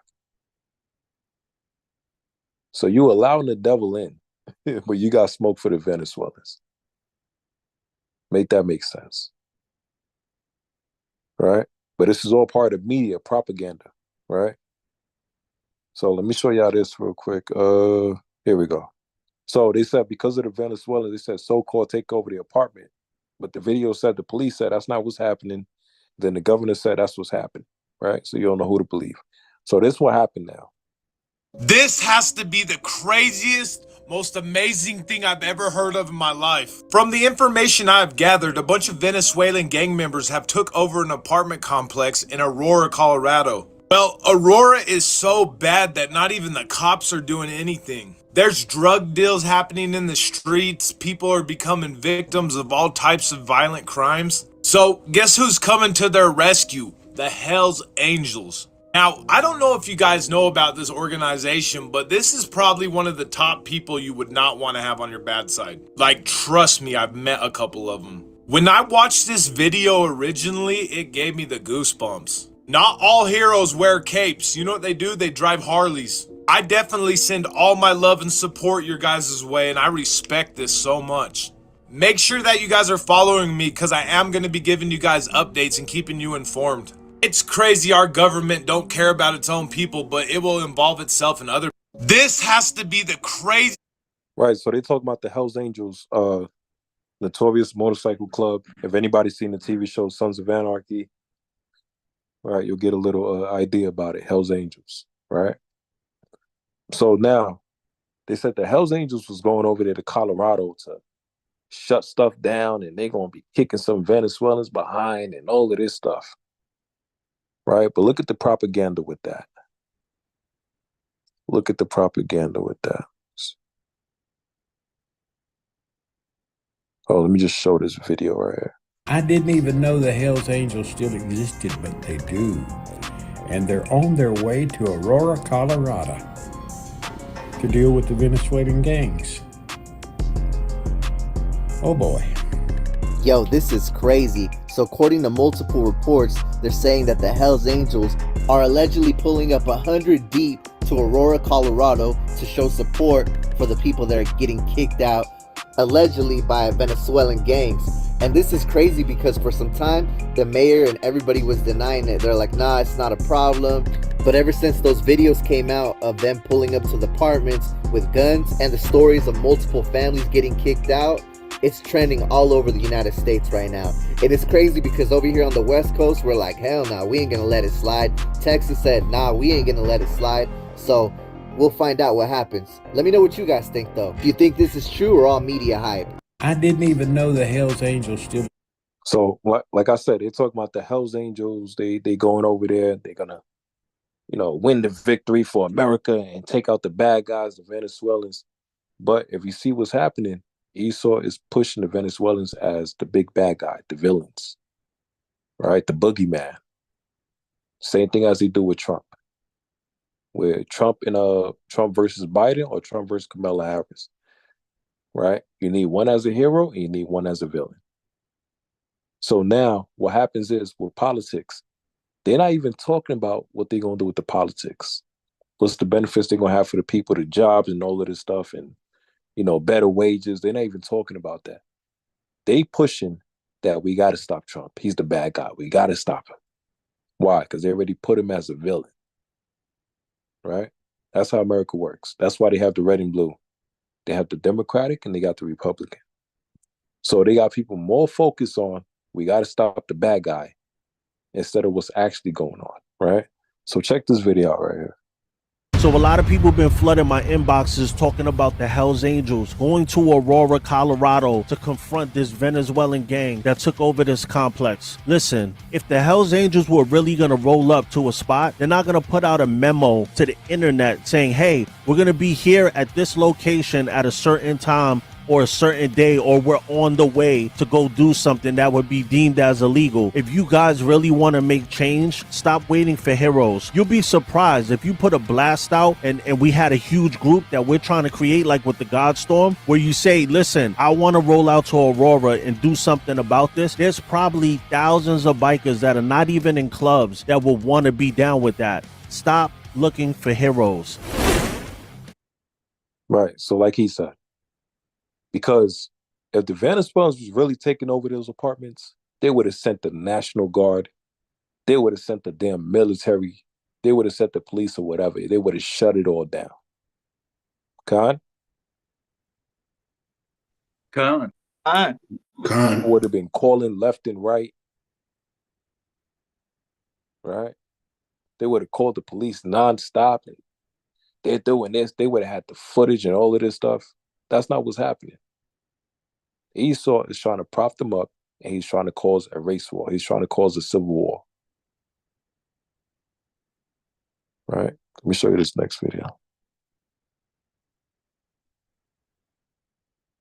And let me get Second Esdras chapter 15. Whole Second Esdras chapter 15, okay. Let's see, where is it? This is the book of Second Esdras, chapter 15. In verse 1. In verse 1. Behold, speak thou in the ears of my people the words of prophecy, which I will put in thy mouth, said the Lord. Right, read on.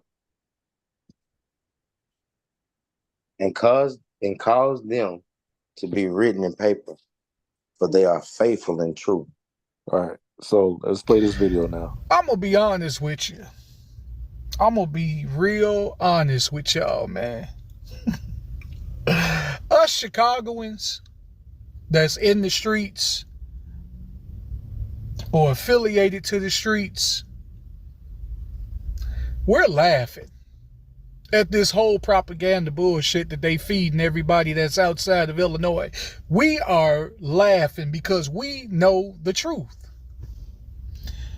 So you telling me, now this is in the hood, over there on 61st and King Drive. This is in the hood, right?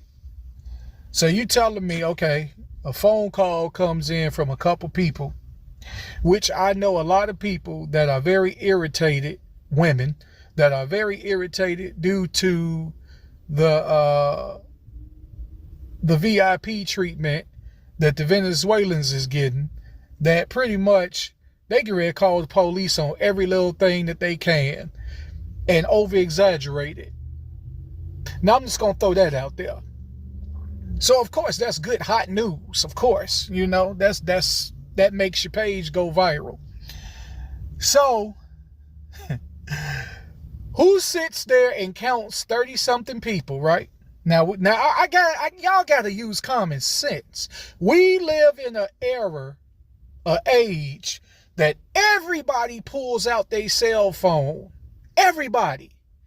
There's no footage of this whatsoever on nobody's cell phone to prove this. We live in a time that if somebody was on the ground dying, they get ready to pull out their cell phone and try to go viral while they're dying. There's no footage of this. That's how come the police officer wasn't really, he was like, okay, all right, I'm on King Drive. And then, okay, so I'm sorry. I have to go there. You can take it however you want to. I really don't give two cares. But I know I have to talk in code because, you know, censorship is alive and well. You know, there's no more freedom of speech anymore. So, okay, these are the code words, right? When they say, notice I said they. When they say those people, we know who those people are. Us, pretty much. But they are they. Y'all know who they is. So I'm reading all these comments and I'm listening and reading the comments of they. Oh, y'all just gonna let the Venezuelan gangs take over Chicago? Where's all of those switches? Where's all of those blickety blicks at? Oh, let me guess, y'all only use it on yourselves. You know the sarcasm.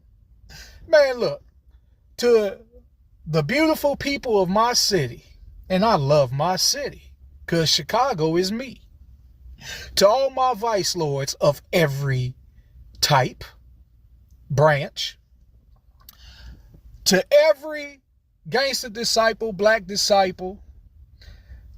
P Stone, Black Soul, Mickey Cobra, Four Corner Hustlers, Latin Kings, Maniac Latin Disciples, Spanish Disciples, 2-6s, Milwaukee Kings, Harrison Gents.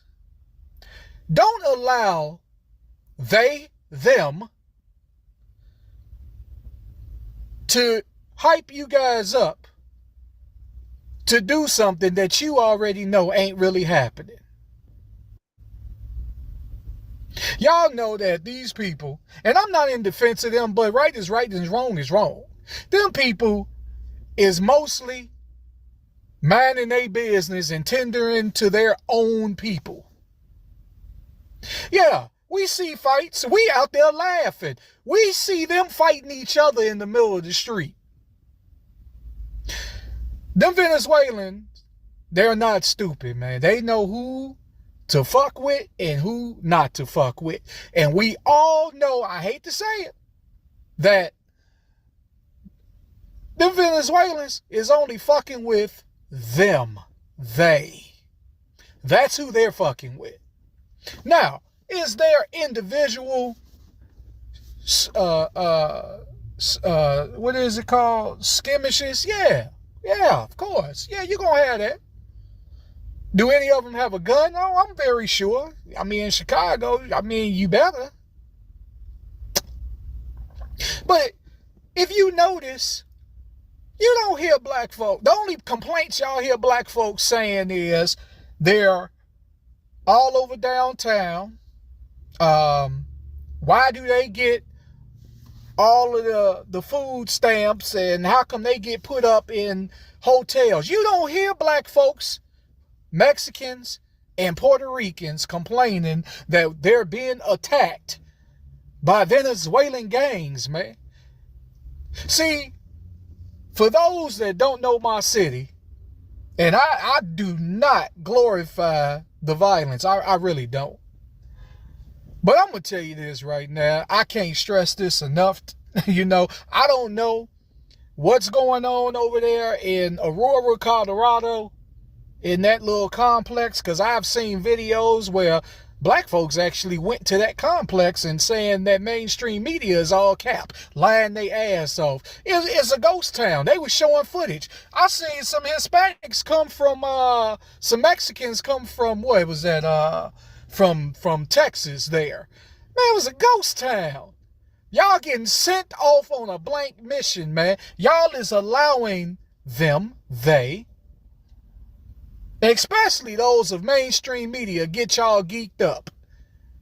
They are getting y'all geeked up because they're inciting a race war. They want that to take the attention off of the government. This uniparty. Yeah, I said it. Yes. The left and the right, they all working together. If you think that they are two separate entities, you are out your MFing mind. All you got to do is follow the money. And you see, when I see Vanguard with their hands in the left and the right, man, you can't tell me nothing. Black Rock and all of them, nah, yeah, okay. They playing both sides. Both sides. Oh man, y'all have no idea. I'm just talking. You know what? At this point, I'm talking to my brothers and sisters that's in them streets of Chicago, Illinois. Do not let them bait you guys into something that they want. They want a race thing going on. They want that. Don't do it. Don't fall for it. Do not fall for it. Because you know what I know. They know who to mess with and who not to. We know the conversations that have been said to them that was trying to stand on those corners. We know. And that's all that matters. We ain't got to prove nothing to nobody outside of Chicago, Illinois. They know the conversations. They know that they in check. They know what to do, what not to do. Hey, Salakia, let me get Proverbs chapter 6 and verse number 16. So the brother's talking about, you know, how Esau is trying to be slick with this.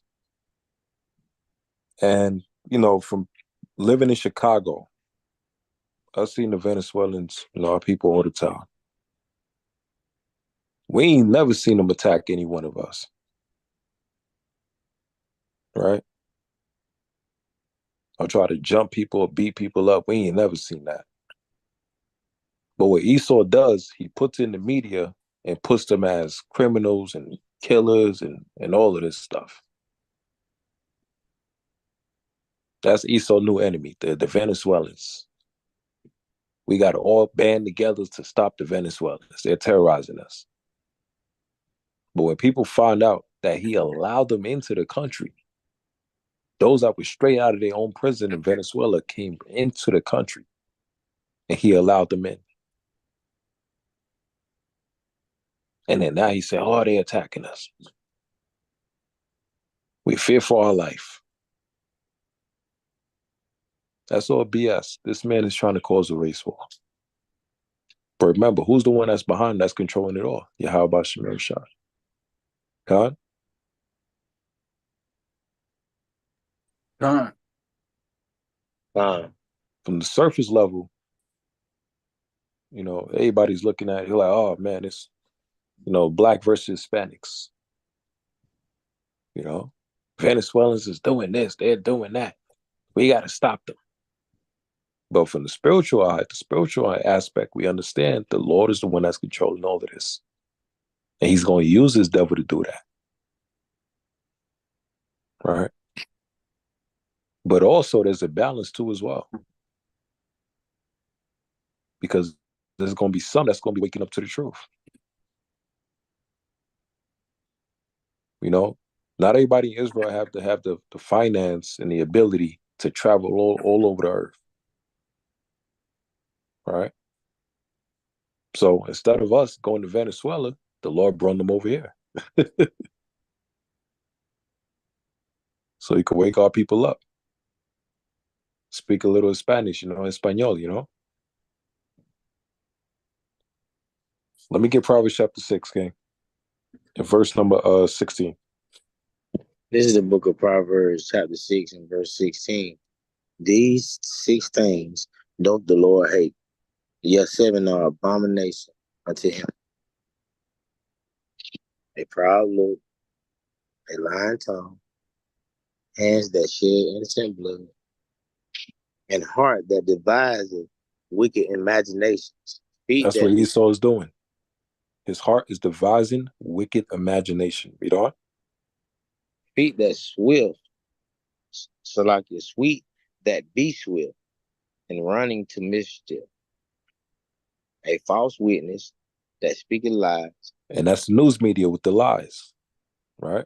Read on. and he that soweth discord among brethren. And that's what Esau is trying to do. He's trying to have Israel versus Israel. So discord among brethren. Right? So what do I mean by that also? Let me show y'all this video. What is it at? Hey, Slakia. Go ahead, King.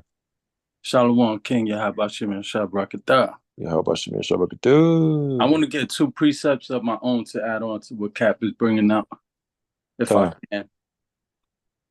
Right? So, Psalms 120 and verse 2. Let's get that one real quick.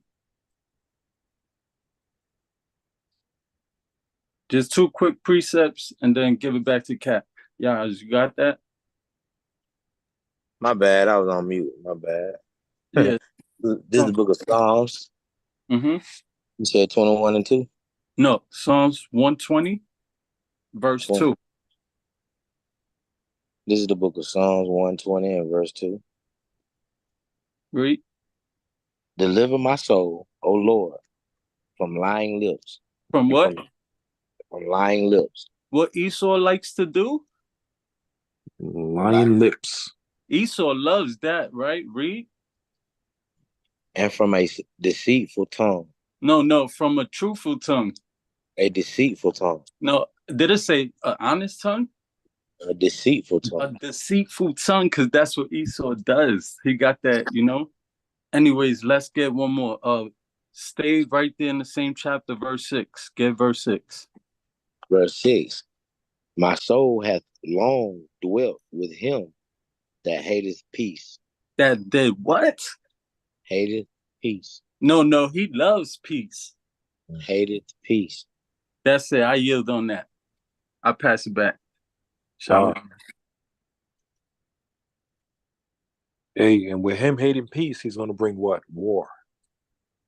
Right? And that also brings confusion. But for him, he makes more money from that. Same as with him with the inside job, which was the 9/11. So he could have war against Ishmael. And it brought what? It brought more money.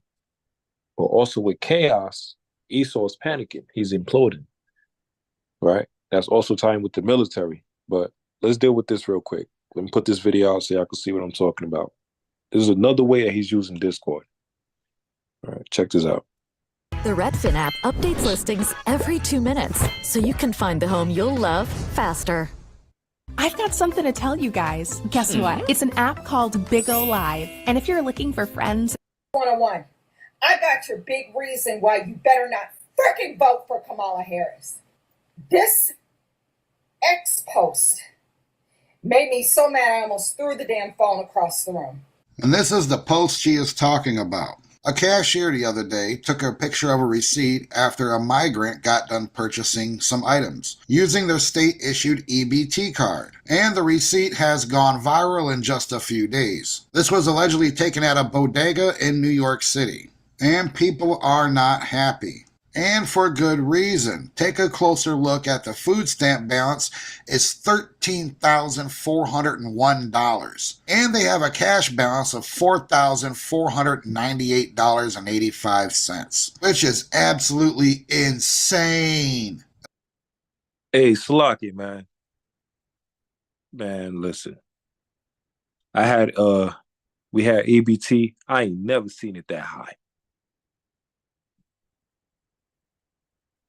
I ain't never seen the EBT card that high. I wonder how I get like that, Salaki. I wonder how I get like that. Yeah, because Esau's doing it on purpose. Remember, they print money. They could press certain buttons on a computer here and there, this and that. They can give you whatever. Everything be electronical. Did you say the government food stamp card? Like the state food stamp card? Yeah. Are you serious? Yeah. Look, I'm gonna show it again. So they using it to feed the people that they paying to work for the government? No. This is a Venezuelan, right? Oh shit. Oh my bad. This is their EBT. This is their EBT balance. Wow. SNAP. Food stamp. Con. Salakia. Somebody was at a restaurant. They just printed their receipt. Somebody was at a restaurant, right? Yeah. And they just printed their receipt and they noticed that at the top and circled it. Right. And they lost their mind. They're like, what the hell is this? And this is an EBT card. Because the EBT card got the food stamps and it also got cash. Lakia. Con. All the years of my life dealing with this EBT card. Never. Somebody's doing something over here because there's no way in hell. Right. What you said, Cap, I never, and neither have I ever seen. First of all, I think it's illegal to have it like that. Like after a certain amount, they shut it down because every time, like, I didn't realize I even had something. It was probably like 500. And if it wasn't used, it'll disappear. But there's no way this should look like this at all. But I yield. But remember, the government prints money. It's all digital. They could press here and there, 1, 2, 3, and this and that will show up on your card. The federal, that would show up on your card. But they giving them folks that much money, man, and then you got people over here, man. Man, I know, man, that's crazy, man. I know women with 4, 5 kids only get, $1,100 food stamps a month. Right. Like that's crazy, man. Right. So Shit, you got bro. to ask yourself: Is Esau giving them this money because they love the Venezuelans? No. They know what they're doing is divide and conquer. Give one more and give the other less. What's going to start to happen? They're going to start to have an envy against each other. They're going to start to have hatred against each other. All right? He's killing multiple birds with one stone while doing this. Because he could have just gave his all to all Northern Kingdom. Issachar as well, too. Man, listen. I went to this damn food spot and I was speaking to Issachar and all of that. And no, I was speaking to Issachar and I was trying to buy something. I think it was watermelon or something. And I was like, hey, hey, hermano, hey, ¿cómo se llama? You know? And then I try to fill him out. I'm like, hey, what are you, Puerto Rican, like Puerto Ricano or a Mexicano or Venezuela? I said Venezuela, that man almost chopped my damn head off. He said, I ain't no Venezuela, I'm Mexico, I ain't Mexicano. I said, damn, all right, papi, all right. Like, shit, my bad. I'm just Slakia. yeah, but Yeah. hold on, check this. I said if he was Venezuelan, he said, I ain't no Venezuela, papi, I'm Mexicano. He said it with anger, right? And guess what he said after that? He said, I'm not like them, they're lazy. He said, they're lazy, I work for my money.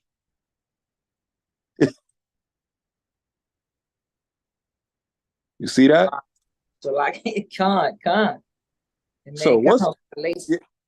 So what's starting to happen now is divide and conquer. Because the same situation Esau did between Northern and Southern Kingdom, between so-called African American and so-called Mexicans. He portrayed the blacks, African Americans, he portrayed us as lazy, making excuses, all of these different things. So now he made the Mexicans feel like they was Esau, they was Edomites. He gave them more and gave us less. So now some of Issachar be thinking that they're better than us and they're with the white people and all of that. He'll let Issachar get some businesses, all of this stuff here and there, this and that. And Issachar will call us lazy or whatever. Because of the propaganda that Esau is spewing to poison their mind. But now what's happening? Now he's bringing in the Venezuelans, and now Issachar's getting fed up. All right? That's what? Divide and conquer. Somebody said Salakia? That was you, Joshua, right? Yeah, Khan. I was gonna say a lot of Northern Kingdom, they do that with each other. It could be like even from Puerto Ricans to Dominicans, they real big on that. They think they got the what Esau did to everybody, that they got it in their minds they actually really separate. So I was just gonna say, add on to that, a lot of them do react like that, like no, I'm not this, I'm not that. They don't realize, we basically all part of the 12 tribes. I was gonna say, yeah, they like that. I yield on that. Man, forget it, man. When I was in Belmont Prep in the Bronx High School, man, listen, man. The wars between the Puerto Ricans and the Dominicans. You had Latin Kings versus DDP. Dominicans don't play. Oh my God, man. That joint was brutal. And we just looking at them like, yeah, what the hell y'all fighting for? Y'all both speak Spanish. What the hell y'all fighting for? Right. And they be at each other's neck. You know? So look at this video, man. Watch this. And this is all tactics of Esau: divide and conquer, give one more than the other, right? So they could start to hate each other and fight against each other. That's what he did with Hotel Rwanda, right? The same exact tactic he used. He's doing the same exact thing over here. Look at this. $101. And they have a cash balance of $4,498.85, which is absolutely insane, especially when this is the average for most New Yorkers that receive EBT or SNAP. And this is maximum benefits if you have no income coming in whatsoever. Why is it that this heifer, who has never put anything into this country, never worked in this country, never paid Social Security tax, never paid a property tax, never put into the IRS, never paid anything into anything, came here with her damn hands stuck out, came from shithole country, wherever the hell you from, taxpayer funded, EBT card. Her food stamp balance is $13,401.82 for 1 month. That's this individual's food stamp balance for 1 month. Okay?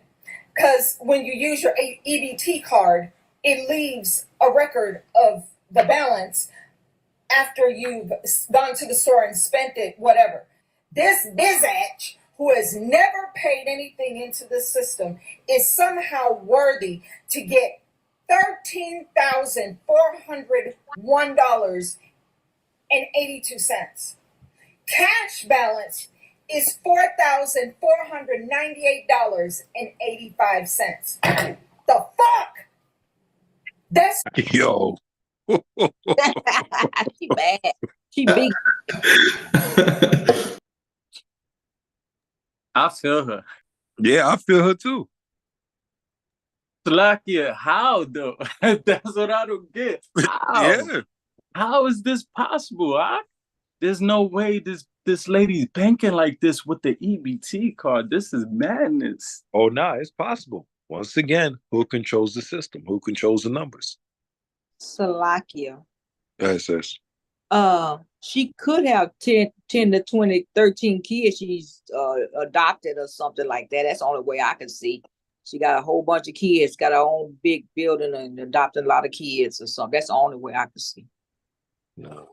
Shalaki, remember this is a immigrant, not a citizen. So she's not adopted a whole bunch of kids. That's not the situation here. Gone, King. What you think it is, Shemaya? Salakia.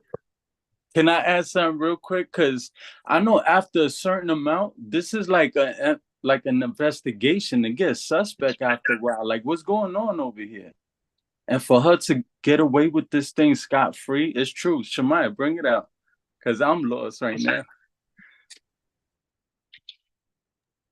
Hey, man, this is exactly as the brother's teaching, man. There's a lot of divide and conquer. You're seeing exactly one of the results of what the divide and conquer is. You see how angry this woman is. She is just a snippet of a lot of other people who have paid taxes, who have, in many cases, fought for this country. You have veterans right now who fought for this country, lost limbs, getting way less than what they're claiming these immigrants are getting. You know, so there's a lot of things going on, and it is only going to stir up anger, resentment, and you know that race war that you know the scriptures speak about. A lot of people don't know that they're fighting against their own people because they see these other people as different people, different nations. And not their own, not their brothers or sisters or anything like that. So it's just gonna, you know, it's gonna be again a divide and conquer type of situation, right? If you're giving somebody more than what I'm getting, I'm going to be mad at the people who is getting it. I'm not mad at the people who is giving it to them, right? So she is mad at the people who is getting it, but not the people who is hiding their hands behind, right, the back office, so to speak. Um, and this is what people look at. They're just mad at the people who's getting it, right? And they don't see there's an agenda behind this whole thing, right? This is one of the things that was done many times. Again, there's nothing new under the sun, right? This is one of the things that was also done back in the days with what they would call dog whistle politics, right?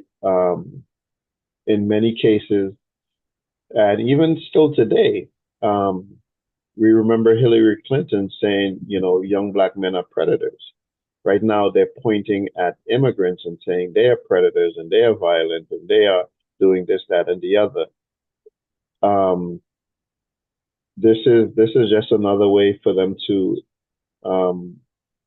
gain a following or a base, because with all of this stuff going on, right, a lot of Edomite people are gearing up, right? They're getting angry. They're also seeing this, and they're also like, yeah, how could these people get this much money? And they're not going to be mad at the politicians or the government behind it. They're mad at the people getting it. A lot of them look at so-called black people and say, oh, you guys are getting all of this welfare. But the facts are that black people don't get more welfare than Edomites. But the notion that black people is getting anything is a outrage to a lot of other people. I mean, to Esau pretty much. So they're gearing up for battle because they're seeing all of this, they're hearing all of this stuff in the news. She used the same terminology Trump used, shithole countries. So just look at that, right? She to describe these people and describe where they come from, she used the same exact terminology Trump used, that they're from shithole countries. So there is an agenda going on, and this is one of the ways you would definitely divide and conquer. This is one way that you would put one people against another, make one people hate another people just because of things that they're hearing on the news and not know, the truth. Like the brother brought out, all of this stuff that they're saying, that's not happening. But the news is saying it's happening, and who is going to be listened to, right? The scriptures tells you, when a poor man speaks, nobody hears. But the news media, they would be considered that rich man. They speak, and everybody's listening. And people have no way to really verify the truth. But when they speak and when they put it out in newspaper, in the media, in all of these different outlets, it becomes true. Yeah, this is why, we're not ignorant of Satan's devices, man. I yield. Con, beautiful point, King. The tactic is divide and conquer. Cause an outrage, propaganda. I'm seeing on the YouTube comments. Yeah, the sister Arma, where she was commenting as well too. Let's say the receipt is real. Esau know what he's doing. Lock it. All right. Go ahead, King. Now I was gonna ask, bring out some of the comments, what they talk about in there. Oh, let's see right here, boy. Let's see. It's all right. So that's ridiculous. Why are we giving illegals all this money, but we have thousands of homeless American citizens? See? Lock it. I see people agreeing with her. Like that vibration is going out, and like everybody is following whatever Trump is putting out there. People is like, You're gonna have people. Some people agree, some disagree. Yeah, but remember, like I said, this is all part of the tactic of Esau divide and conquer. When it comes to this whole situation, that's why the name of the lesson is spiritualize, recognize, realize. Right? Because of us understanding the Bible, the scripture, and how this demon, this devil hunter, deceiving, decrepit devil works, we focus on the puppet master that's pulling the strings. Not the puppet, but the puppet master. Right? So he brings a lot of deception. So he understands people in their mindset, psychology. He know how people think. He know how people operate when they're struggling, when they're going through financial issues. All right. And everybody's going through it. Finances, way of living, rent is skyrocketing, minimum wage, inflation, everyone is going through it. All right. So he's trying to find a way to start a war, civil war. Everything is imploding within America. All right. So let me continue playing this video. So he wants the people to be outraged, pissed off, and mad, going against each other. All right. So check this out. Just one. That's one. One of them. That's one of them. New York has hundreds of thousands of these foreign nationals roaming around. Why does she have $13,000 in food stamps? Yeah, that's baloney because they've had to cut sanitation for the city, public school funding, police funding. They've cut back on senior citizen care as well. I'm mystified. I mean, veterans are literally sleeping on the freaking streets. They don't get $13,000 a month in food stamps. And they don't get $4,498 a month in cash. I'm looking at it. I can't even believe this is real. This is actually real. Senior citizens have to go back to work after working for 70 years. In their 80s, they have to work to greet at Walmart or Costco because they can't stop working. They don't have enough money with this so-called Inflation Reduction Act and the extremely high inflation thanks to Biden Harris. And you're going to vote for this shit to continue? Hey, get Sirach chapter 10. In verse 1. All right. Chapter 10. This is appalling, man. This is appalling. I can't believe this, man. Good. Hey, Shalaki King, before you go there, again, listen, you have to sometimes listen to the things people say and listen to the things they don't say, right? She already quoted Trump in her statement. And now she's saying, are you going to vote for this thing to continue? Right. To continue means you're voting for who? Kamala. So she's saying, don't vote for it to continue. She's literally saying, vote for Trump. While, again, she used Trump's rhetoric about shithole countries. She seemed angry, mad. This, again, to look at this, right? The immigrants have been here for a very long time, right?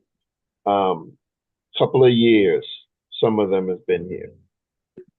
If this was the norm in terms of what the balance on their cards would be, we would see way more copies of this going around.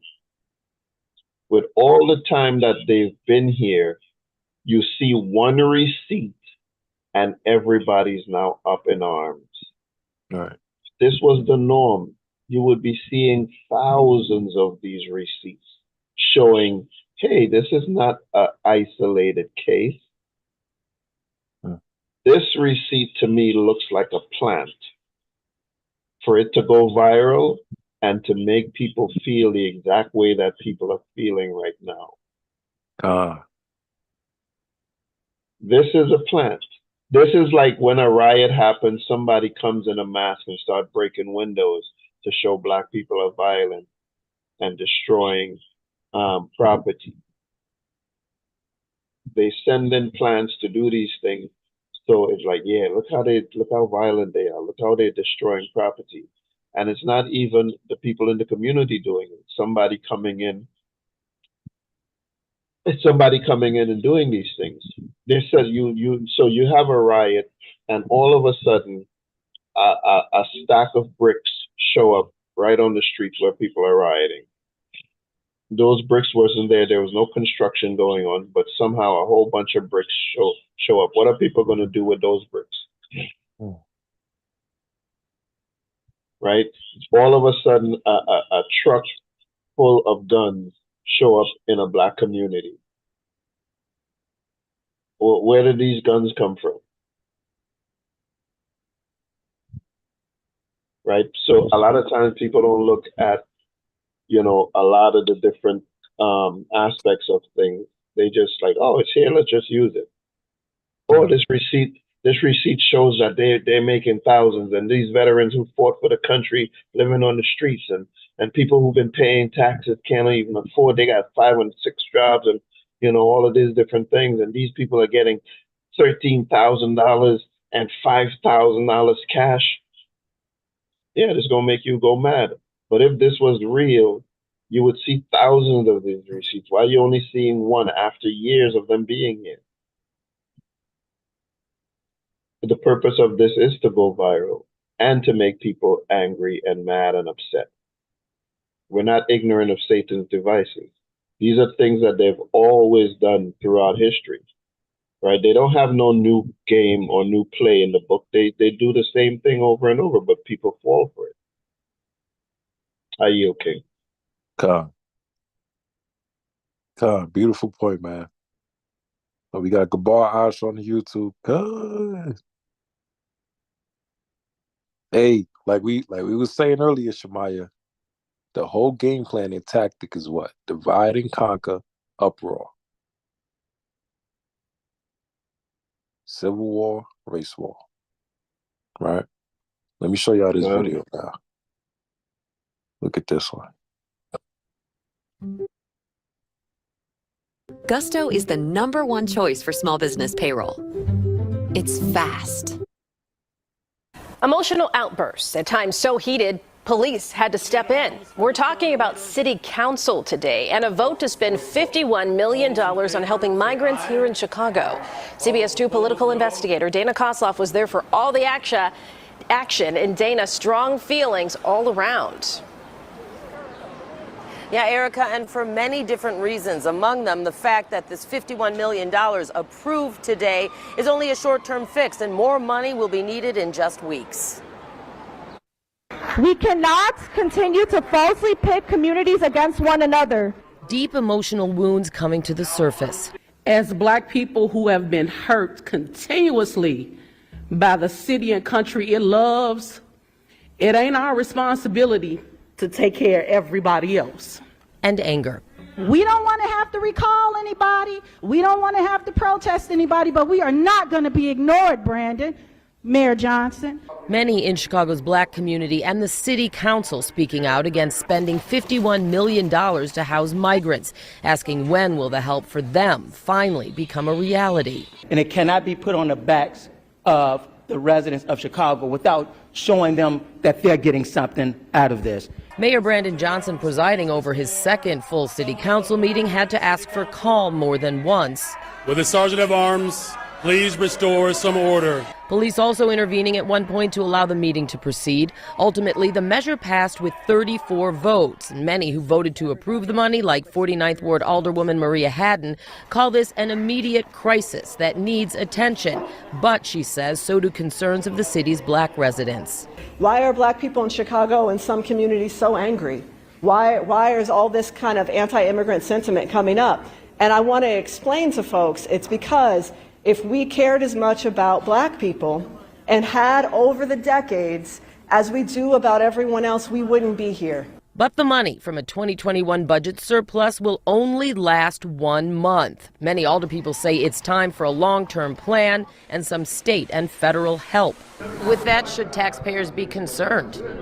I think we should all be concerned anytime we're having to utilize this level of resources on a temporary situation, especially with not a real sight of federal support coming. Hours after the meeting, Mayor Brandon Johnson offered no specifics. We're going to have to dig in a little bit deeper in the city of Chicago, but that's going to be a collaborative approach. As for a timeline for a long-term plan to deal with this issue, there isn't one. Get Sirach chapter 10 and verse 1, King. So I'm showing you this video. It's showing the emotional outbursts of the people. Because Esau is trying to pit northern versus southern kingdom. Right? It's the same thing, same song and dance. All right, let me get Sirach chapter 10 and verse 1.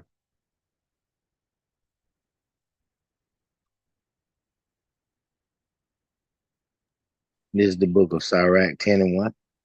Come on. Wise judge will instruct his people, and the government of a prudent man is well ordered. Right? So a wise judge will instruct his people.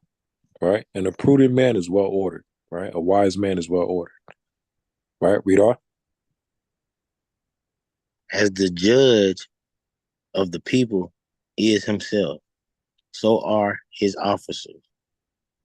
And what manner of man the ruler of the city is, such are all they that dwell therein. Right? So same as the leadership, same as the citizens. Right? Read on. An unwise king destroyeth his people, but through the prudence of them which are in authority, the city shall be inhabited. Right. So Esau, he's supposed to be the king or, president of America. The Lord is using him and he's destroying everything.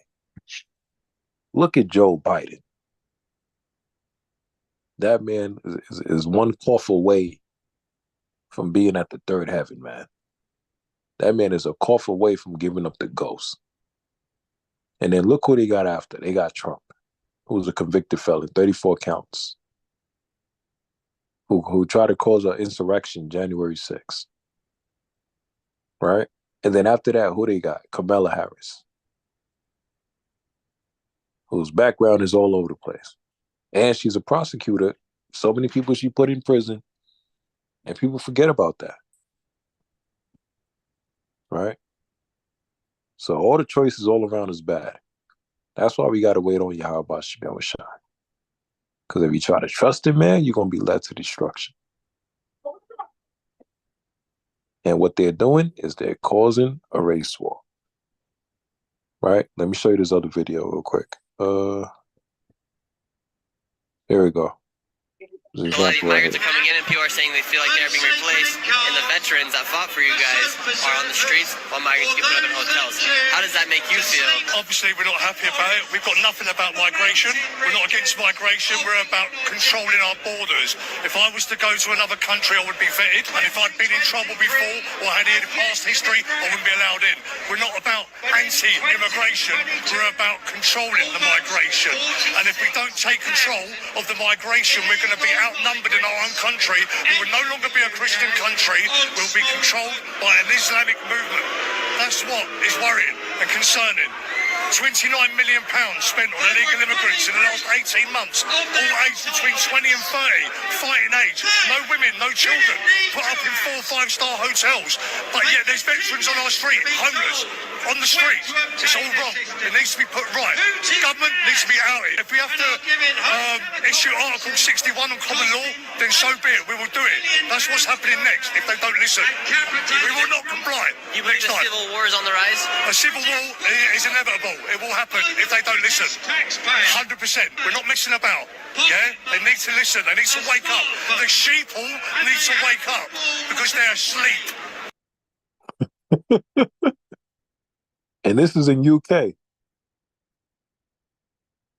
Same thing as with America. Same thing with UK. Right? They're talking about a civil war as well, too. Let me show y'all this video right here.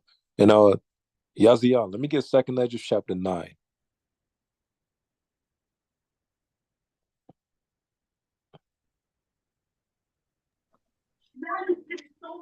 This is the book of 2nd Ezra, chapter 9. And you gotta say come. Con. This is the book of 2nd Ezra, chapter 9 and verse 1. He answered me then and said, measure thou the time diligently in itself. And when thou seest part of the signs pass, which I have told thee before. Right, read on. Then shalt thou understand that it is the very same time wherein the highest will begin to visit the world which he made. Therefore, when there shall be seen earthquakes and uproars of people in the world, then shalt thou well understand that the Most High spake of these things from the days that were before thee, even from the beginning. Right. So, Con. So from America, and now let's check UK.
There we go.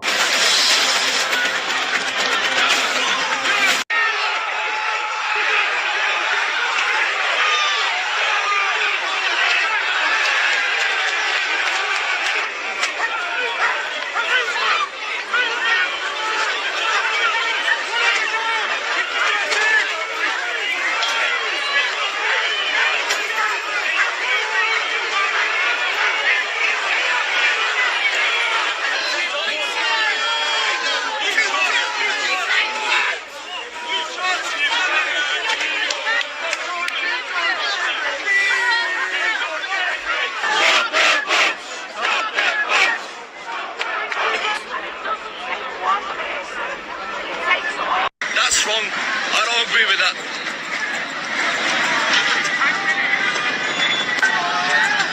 Shouldn't do that, man.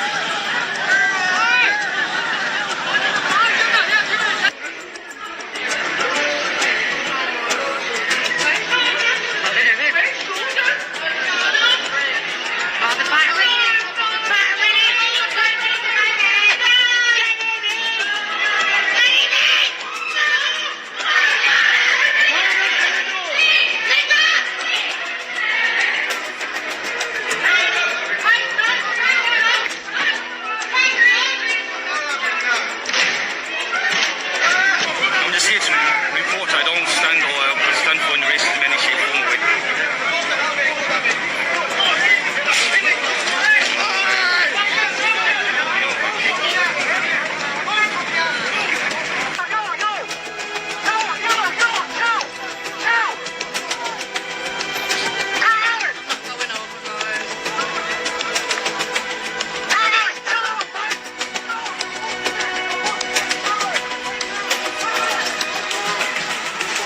They're smashing up the people's cars. People are running.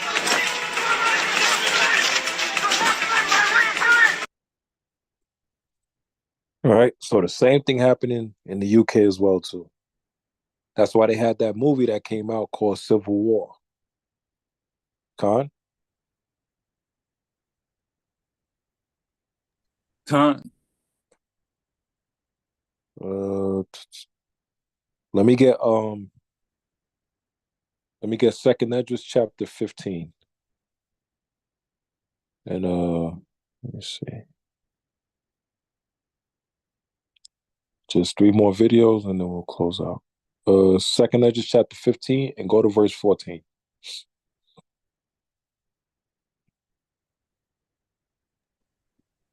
This is the book of Second Ezra 15 and 14. When you gotta say come.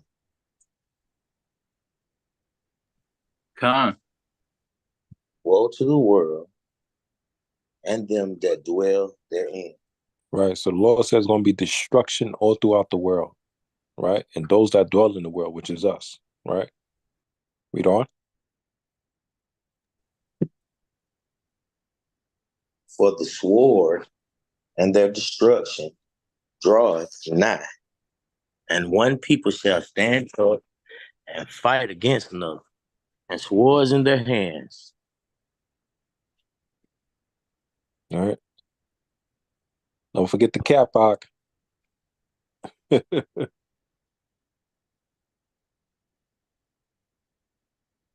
Yeah, you heard Yazian?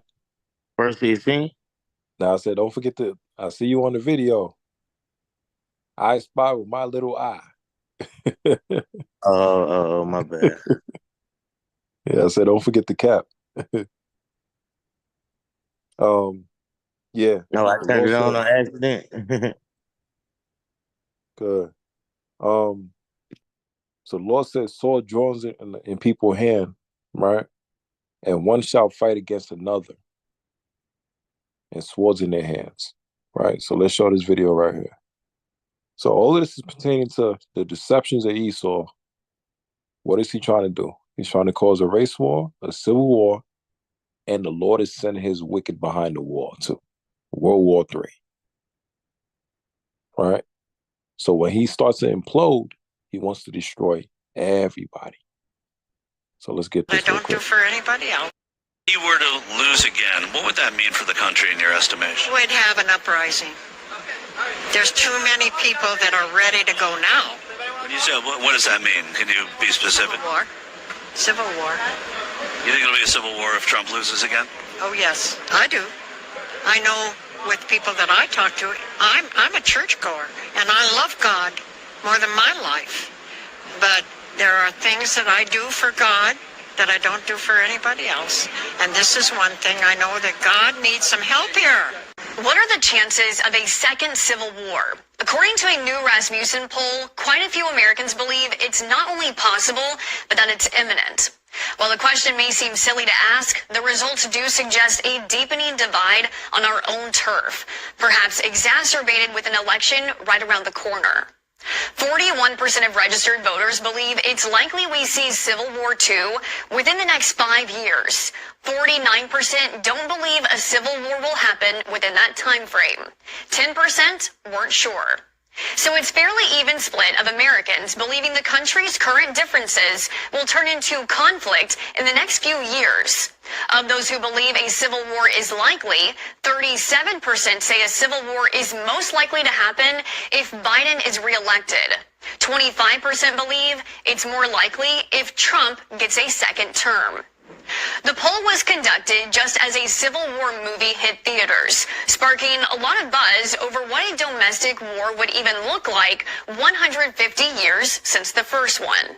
20 years ago, more Democrats than Republicans believed the federal government had too much power. Now, that hasn't only switched, but a whopping 73% of Republicans believe the government is too big compared to 31% of Democrats.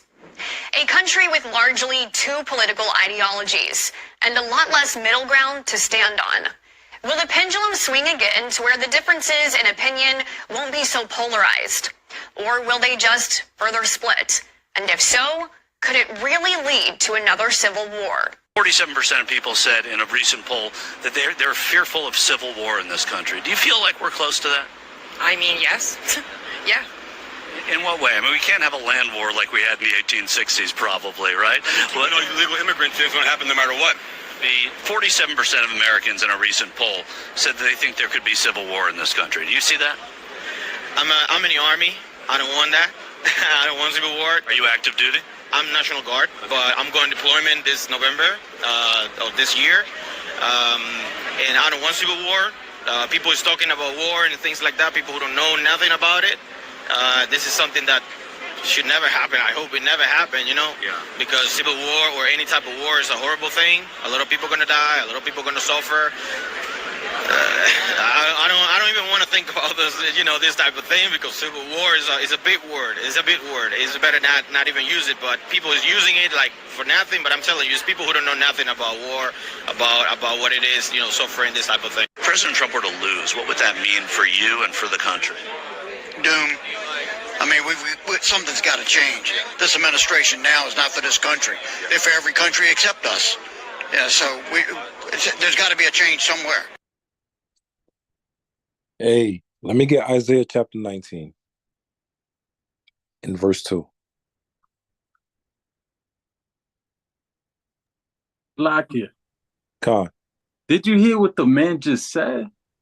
He said he's been for every other country or nation, whatever he said, except for us. So that means, yeah, it's getting hot right now. Getting hot, Ak. Yeah, this year, oh man, it's going down. I yield. It's going down like a Knicks fan.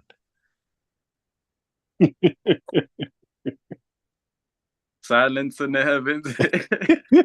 Space in the half an hour. God. So like, yeah. And my elder's voice, right? God.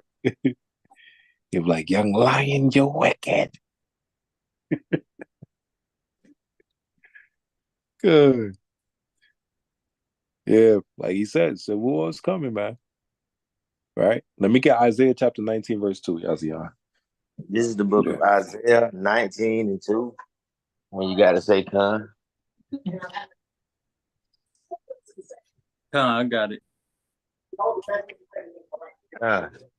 And I will set the Egyptians against the Egyptians, and they shall fight everyone against his brother, and everyone against his neighbor, city against city, and kingdom against kingdom. So the Lord said, I'm going to set the Egyptians against the Egyptians. Right? The oppressor against the oppressor. Esau against Esau. America against itself. And you heard the lady earlier. She was not messing around.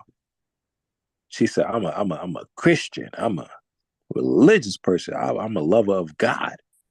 She lying. I know. But check this. She said, we got to find a way to fight. We got to fight for him. Because they look at Trump like he's the Messiah. Ever since that incident with the shooting and all of that and so-called assassination, they're looking at Trump as he's the Messiah. They said the Lord got his hands on him. The Lord is protecting him. He's our sweet Jesus. He's our Alexander the Great. Yeah.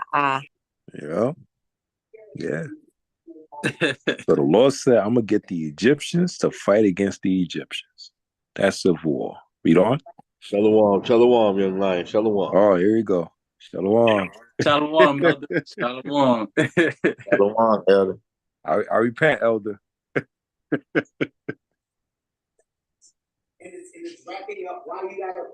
No, I was I was telling my husband how powerful the message you was bringing out.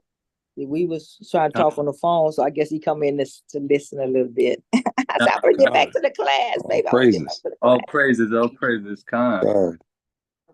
Con, that's all you told him, right, sis? All praises. Con. Con. That's how to sweat. Right, Con. Yeah, fun. Good. Let's get verse 3, King. Verse 3. And the spirit of Egypt shall fall in the midst thereof, and I will destroy the counsel thereof, and they shall seek to the idols and to the charmers and to them that have familiar spirits and to the wizards. Right. So the spirit of Egypt, the Lord says, shall fail in their counsel, their wise men, their geniuses. Right. They're governors. And I'm trying to find that video. There was a video at the UN. They hired like a witch or something to try to put a spell on them or protection, whatever. I don't know, it was a witch doctor or something. I'm like, look at this. And like the scripture says, they're going to use their charmers, their wizards to try to protect them. Why? Because they're collapsing. They're trying to fight back. They don't want to lose this kingdom. Right? Oh, But God, that's Isaiah 47. God. 47, 11 and 12. When you read about God, Elder. God. God's mocking them, telling them, go to them, the astronomers and stuff. Let them tell you what shall be. Most High's mocking them. God. Yeah, stand with your witchcraft and your sorcery, your enchantment. Salakia, what script was that? Salakia, Isaiah 47:11.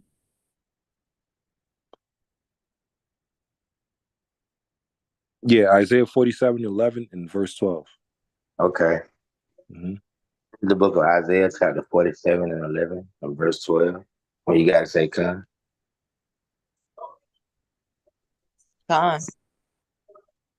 Con. We got it.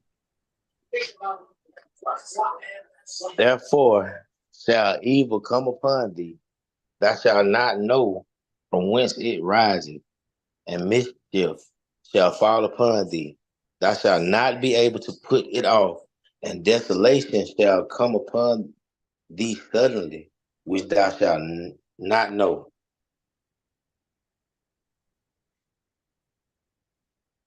Right, read on. Stand now with thine enchantments, and with the multitude of thy sorceries, wherein thou hast labored from thy youth. If so be, thou shalt be able to profit. If so be, thou mayest prevail. Right. So the Lord says, stand with your witchcraft and your enchantment. Right? Because America is crashing, is going down. So now their witchcraft and their enchantment, their sorcery, deception, dividing, conquering. That's all part of sorcery too. Lies. You portraying one person as bad and the other one as good. Right? The media with their spell casting or broadcasting. Right? That's all part of the deception and the sorcery. So wow, they gotta get ready for the war that's coming. They're trying to push a civil war. Now look at this. Everybody's seeing that right now. It's in the news. But we're also provoking a war on multiple fronts. So just because we haven't had a draft in any of our lifetimes, like that doesn't mean people still don't register for selective service. People still register for selective service. Like people will say, hey, he's crazy, he's fear-mongering. I'm just saying, look at the facts. Look at how many conflicts we have brewing, plus our recruiting crisis here at home. Easily the law of unintended consequences. Like we could get into a shooting war in one of these theaters pretty easily. So there's all these different pressure points where if one thing happens that we're not anticipating, or somewhat of a black swan event, we could easily be in a war, and you've got a depleted military. And so you're completely right when you say it could be your sons and daughters, because there's people who are like, oh, my kids aren't going to join the military. Like, well, they're still registering for the draft, aren't they? Like that's the logical conclusion to the direction that we're heading in right now, unless we make some serious changes. The Army, the Navy, the Air Force are all expecting to miss their recruitment goals by thousands this year. For the Army would mark a shortfall for the second year in a row. It's expecting 55,000 active duty recruits. That's 10,000 more than last year, but still below its target of 65,000. And it's not for a lack of trying. Branches of the military have recently eased up on restrictions on tattoos, pre-service marijuana use, and even physical fitness. According to an investigation by the Military Times, at least 1 in 6 recruits were given waivers to enter their service last fiscal year. That's the highest number in a decade. But officials say a bigger problem is a lack of interest. The Army's Vice Chief of Staff told lawmakers last month that for many people, military service seems like a life setback instead of a life accelerator. Company, forward! Our military is in crisis, an overwhelming issue blatantly apparent in recruitment centers across the country, which, despite offering lucrative signing bonuses of up to $100,000 in tuition reimbursement opportunities for soldiers, spouses, and children, are still struggling to sign new soldiers. Recruiting isn't up. Over the past few years, the U.S. Army, Navy, Air Force, and Marines have struggled to meet their goals. In 2022, the Army missed that mark by 15,000 people, a full 25% short of its target. In 2023, the Army projects a 10,000 soldier shortfall. Likewise, the Navy wants to bring aboard 50,000 active duty and reserve recruits this year. We are challenged by the fact that a small number of young Americans, 23%, are qualified to serve. Fewer still, we're finding, are interested in serving. And that's something that we are working very hard to change. Former Green Beret John Spears fought in Vietnam. He points to a number of reasons why the decline is so significant. Who makes that decision to join the military, that they're somehow taking a less desirable pipeline to success. To meet its quotas, some branches of the U.S. military are making concessions for recruits who could have once been disqualified. You are no longer a civilian. Like the Navy, which may offer waivers to those with previous drug use, have a history of mental illness, or who scored low on aptitude tests if they believe their candidate could still be molded into a quality sailor. But the sudden acceptance of once considered subpar recruits begs a serious question. Right? So that's them talking about the military. Right? The mighty men of America starting to become weak. Hey, Elder. real quick, because I'm about to wrap up and I gotta do something in the morning. Con. But yeah, yes. You know, these kids, they want to play Call of Duty, but they don't want to be actually in the military where they got to fight in the army. You understand? They want to enjoy everything, but ain't nobody going over there to get killed for this country no more. Right? That old spirit of Jim Hacksaw Duncan or whatever, that American patriotic spirit, Sergeant Slaughter and all these characters, that's done. Nobody trying to get killed for America because they understand.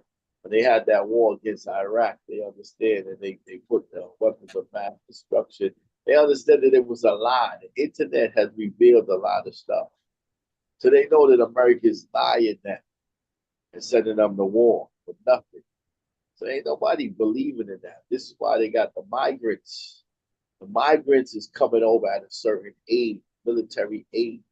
They're going to change the whole thing and shift the migrants. Those are going to be the ones that's going to fight in your armies. Watch. That's the setup, because they know that the people here in America, these kids don't want to go over there and die. They're living life there. They drinking, they partying, they doing drugs, they having crazy sex, they doing all of that. They do not want to die, not for this country. So you ain't gonna have that patriotic attitude that they had before. It's over. It's dead. Right? Hacksaw Jim Duncan's spirit is dead. Con, Elder. Con. The Lord, Salakia, get Isaiah 19:1. It's going to show that as well, too. This is the book of Isaiah, chapter 19, starting from the top. And you got to say con. Con. Con, the burden of Egypt, behold, the Lord rideth upon a swift cloud, and shall come into Egypt. The idols of Egypt shall be moved at his presence, and the heart of Egypt shall melt in the midst of it. See, the heart of Egypt, the mind, right there, courage shall be melt. Right? They don't want to go to war no more. Same thing happened when Israel came out of Egypt. Right? And the other nations, they heard about what the Lord did to the Egyptians, and these heathens melted. Their heart melted. They were scared to death. But the Lord is taking out that fight out of Esau. At a perfect time, too. Hey, Khan, Salaki, young lion, you know that the Ukrainians, they would say that the Ukrainians was having people shoot them in the leg just so they couldn't go to war. They chop their leg off. What? So they couldn't go to war. That's crazy. Good. You understand? This people ain't trying to fight no war no Good. more. Man. It's done. They don't tell you about that. Yeah. It was actually telling they friends to chop their leg off because they didn't want to go to war. Man. Yeah, Wow. telling you. Yeah, that courage is God, Elder. That's crazy. Hey, Yazian, get Isaiah 33 and 1. Isaiah, we killed it. This is the book of Isaiah, chapter 33, verse 1, when you gotta say kind. Good. Woe to thee that spoilest, and thou waste not spoil, and dealest treacherously, and they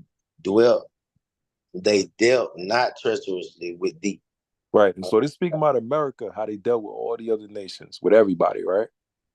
Now look what the Lord said is going to happen to them. Read on. When thou shalt cease to spoil, thou shalt be spoiled. And when thou shalt make an end to deal treacherously, they shall deal treacherously with thee. Right. You wanted to have war against everybody, and now your soldiers don't even want to fight. Your citizens are scared. Well, the rest of the nations of the earth been in war nonstop. And they're ready. And they can't wait to come over here. You have children that was raised up in the war, seeing tanks, drones, bombs dropped on them. While people in America is having a good time and playing video games and 2K, eating and drinking and laughing and dancing, you had children in Iraq, 5 years old, 10 years old, had to learn to dodge bullets, pick up guns, and all of this stuff. Even the people in Ukraine, the Ukrainian president Zelensky, when the war first happened versus Russia, he said all the male citizens had to stay back and fight. Even their president was in the war battlefront, picking up a gun and a weapon and fighting for his country. You would never see Joe Biden do that. Block it. Con. Yeah, real quick, just to add what you're bringing out. You know how real it is, right? They had the same ox store, the 24-hour spot right there on the corner, the smoke shop, right? You go in that store and they have pictures of little kids like 5 years old on the gunner, the light machine guns and everything, the whole stand, the bullets hanging out of the gun. That's how real it is. Are you? Con. And let me get 1 Kings chapter 15 and verse 6 before we wrap it up, just to show y'all the Lord is the one that's causing all of this, right? The Civil War, the wars that's going on, the World War III that's about to happen, but also just to remind y'all about Northern and Southern Kingdom.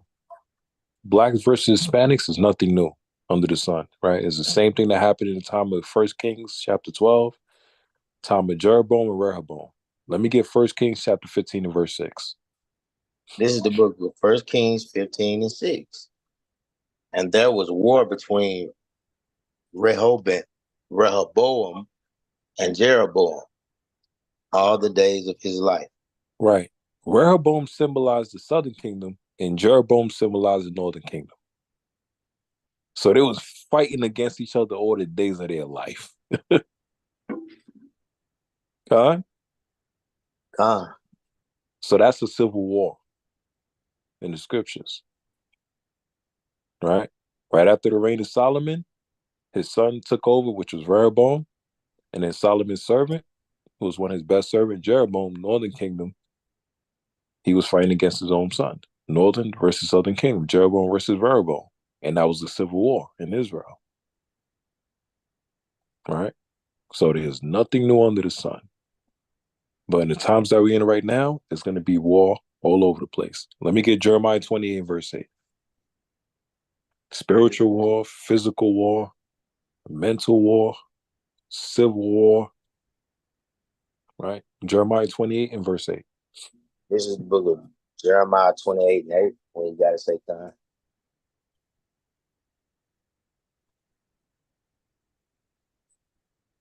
Con. The prophets that have been before me and before thee of old prophesied, both against many countries and against great kingdoms, of war and of evil and of pestilence.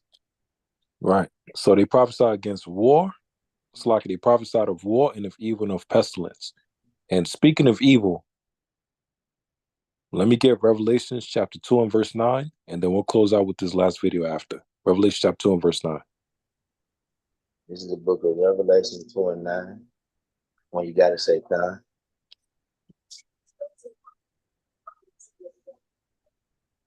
Con. I know thy works and tribulation and poverty, but thou art rich.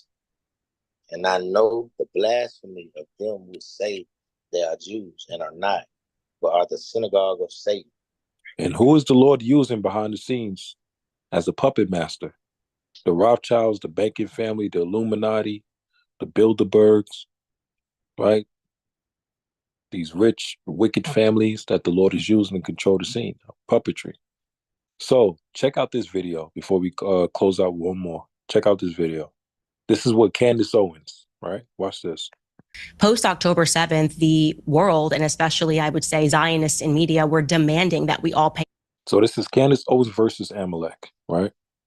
And she had an interview too. It was with her and Kanye West. They was talking about Hebrew Israelites, right? So, people starting to, wake up little by little, right? So check this out. Post October 7th, the world, and especially I would say Zionists in media, were demanding that we all pay attention. And when we began to pay attention, we didn't like what we saw. You cannot tell me to ever feel comfortable with 18,000 children being ruthlessly murdered. You can't get me to feel comfortable as a Christian with the amount of more explosives dropped, tons of explosives dropped on Gaza than were dropped in Hiroshima. This doesn't make sense to me. Gaza is 30 miles long, 7 miles wide. It's incredibly dense population. And this is, by the way, according to Haaretz, that 40,000 Palestinians have been murdered. I believe they're getting those numbers from the Gaza Health Ministry. And here's what I would like to say to you, Rabbi, since you're quoting scripture, okay? I think what's relevant is Revelation 3:9. Behold, I will make them of the synagogue of Satan, which say they are Jews and are not, but do lie. And I'm speaking directly to you, Rabbi Shmuley. Woo!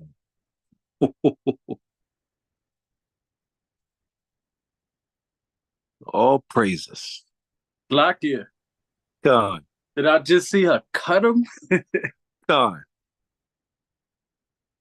And look at this devil. He looked like the devil.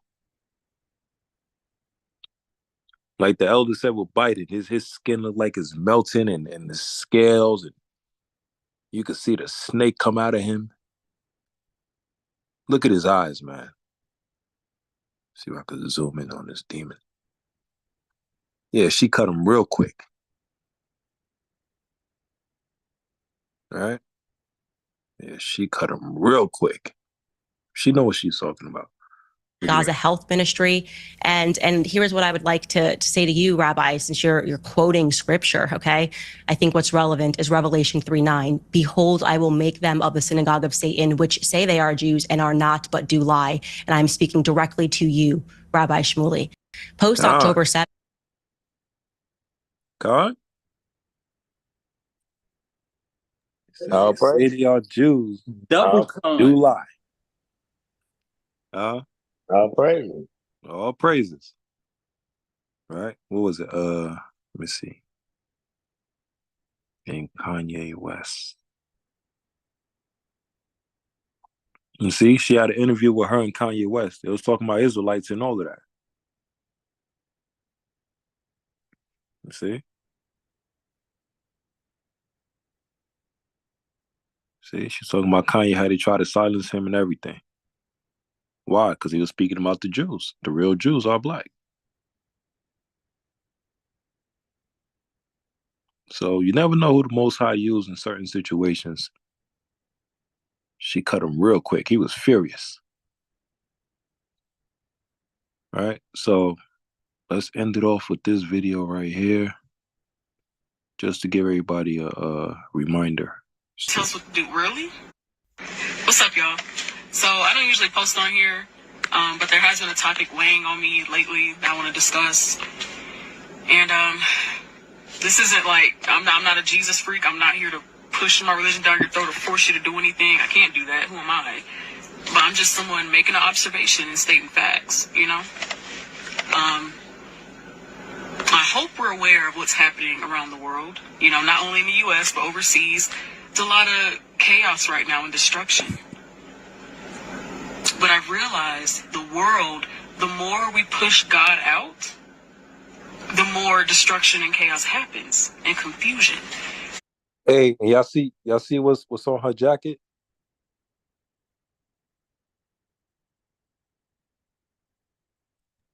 Con? Right? It says U.S. Space Force. Right? U.S. Space Force. She mess around, she's gonna be the first to see the angels.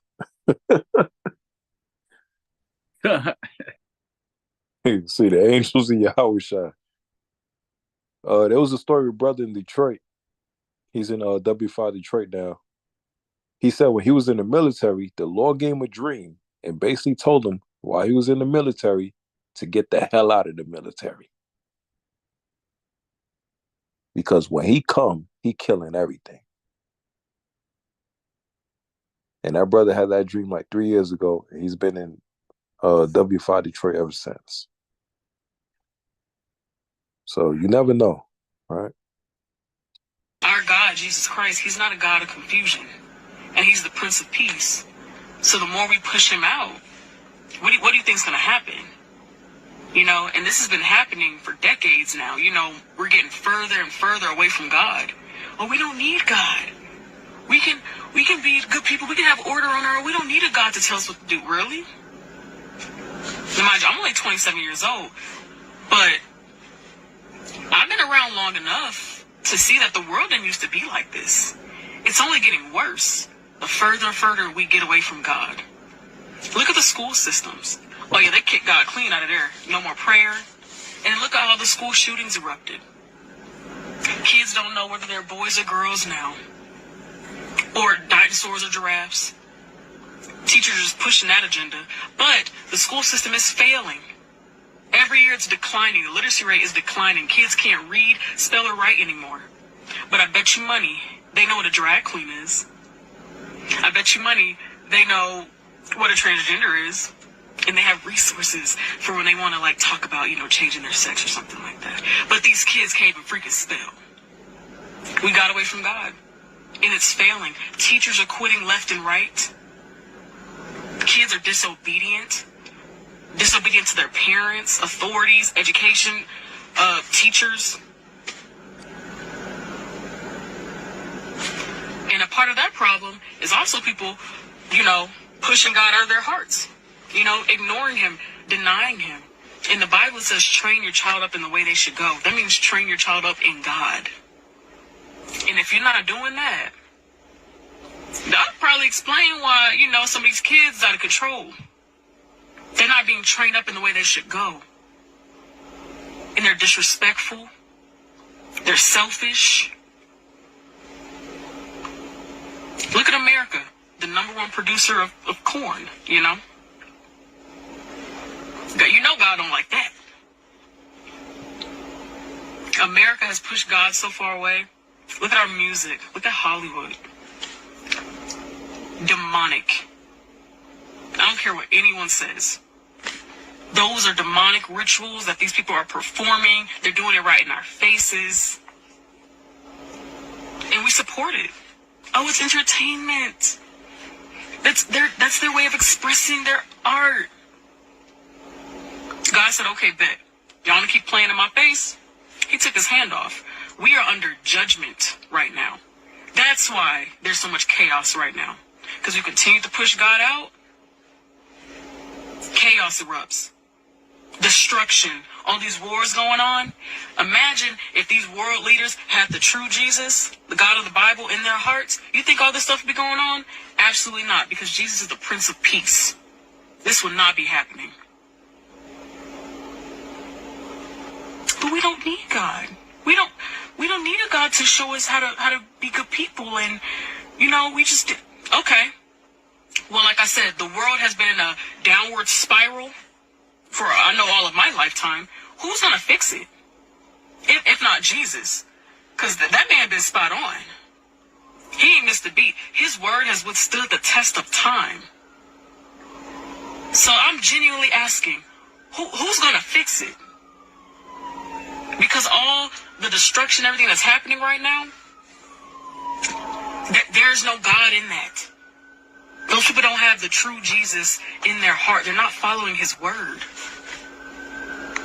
And so I'm just wondering, when are people going to wake up? This isn't a game anymore. Back in the day, that was cute. The little arguments, you know, God isn't real, and we come from revolution, and we come from monkeys. That was cute. I'm not even entertaining them conversations no more. When I look at the news every day, and look at the world, and then look at that Bible, and see the direct correlation, how did this man 2,000 years ago know what will be happening right now? To the T. If you asked me to predict something that's going to happen next week, I would have nothing for you. I can't even predict something that's going to happen next week. But this man and other men foretold the events that will be happening right now, and they're happening. If you are not awoke to what is happening right now,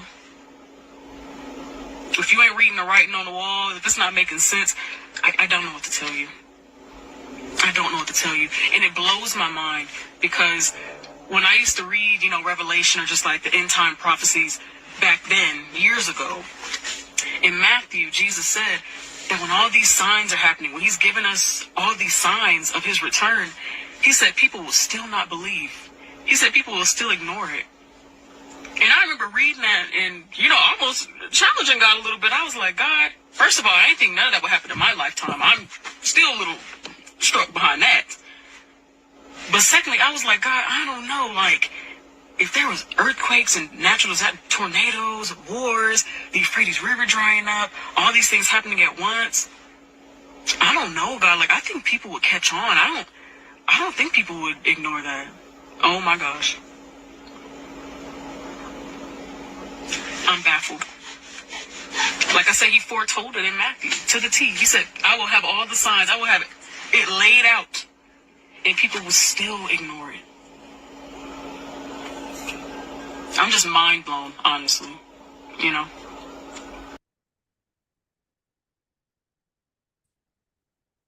So like she said, man, let me get 2 Thessalonians chapter 1 and verse 6. And we'll read on down to 11 and we'll close out.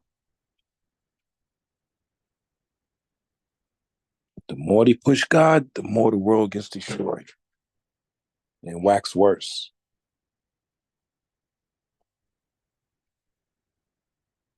The more you push the truth, the more destruction comes in. Like it. God. Ego, edging God out. Con. Ego. God.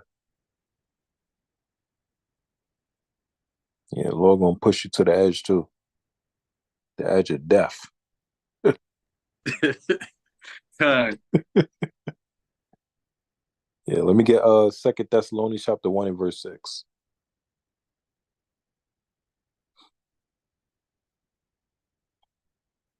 Yazian, you still there?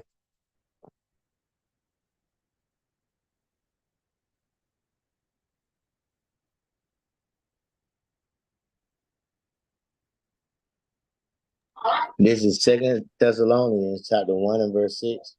God. When you say con. Con. Seeing it is a righteous thing with Yahweh to recompense tribulation to them that trouble you.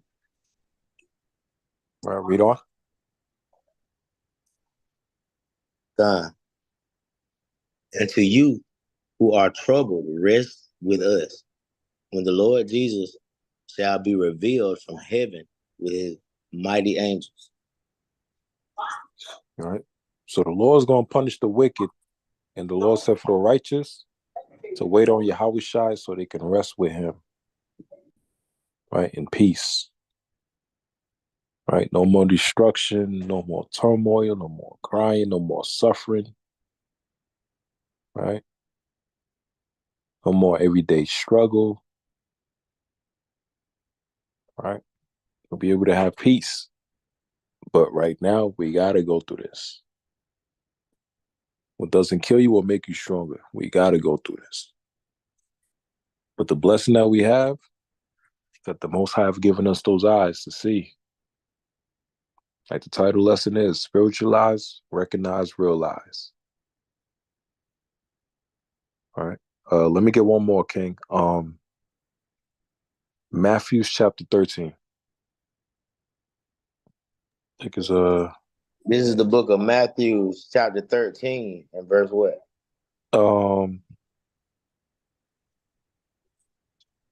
It's like it. Matthew chapter 13 and verse number 11. This is Matthew 13 and 11. He answered and said unto them, because it is given unto you to know the mysteries of the kingdom of heaven, but to them it is not given. All right. So the mysteries of the kingdom ain't given to everybody else. We understand what's going on. We see the prophecies. We see the scriptures. We're tying in the current events with the Bible and what's happening. Now, end it off with verse 16. Verse 16. But blessed are your eyes, for they see, and your ears, for they hear. Right. So the Lord said, blessed is your eyes for you see, and your ears for you hear. Right. So the name of the lesson is called spiritualize, recognize, realize. Khan?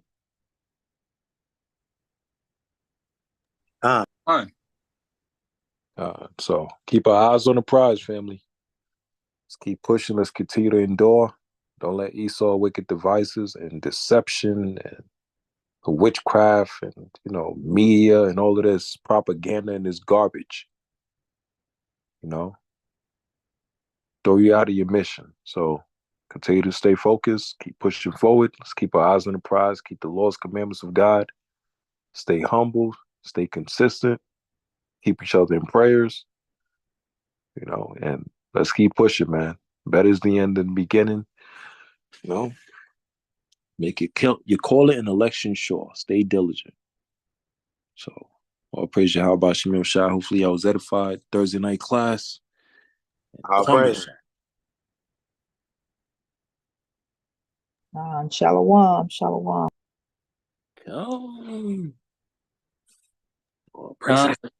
shalom. So, all praises. I know it took a little while, but hopefully I was edified. Hopefully it was a good lesson. Let's just keep improving. And any comments? Anything anybody want to say before we close out with the Lord's Prayer? Yeah, Khan Salaki, I want to say something. Mighty lesson, King. Mighty lesson. Praise God, Shemil Shah.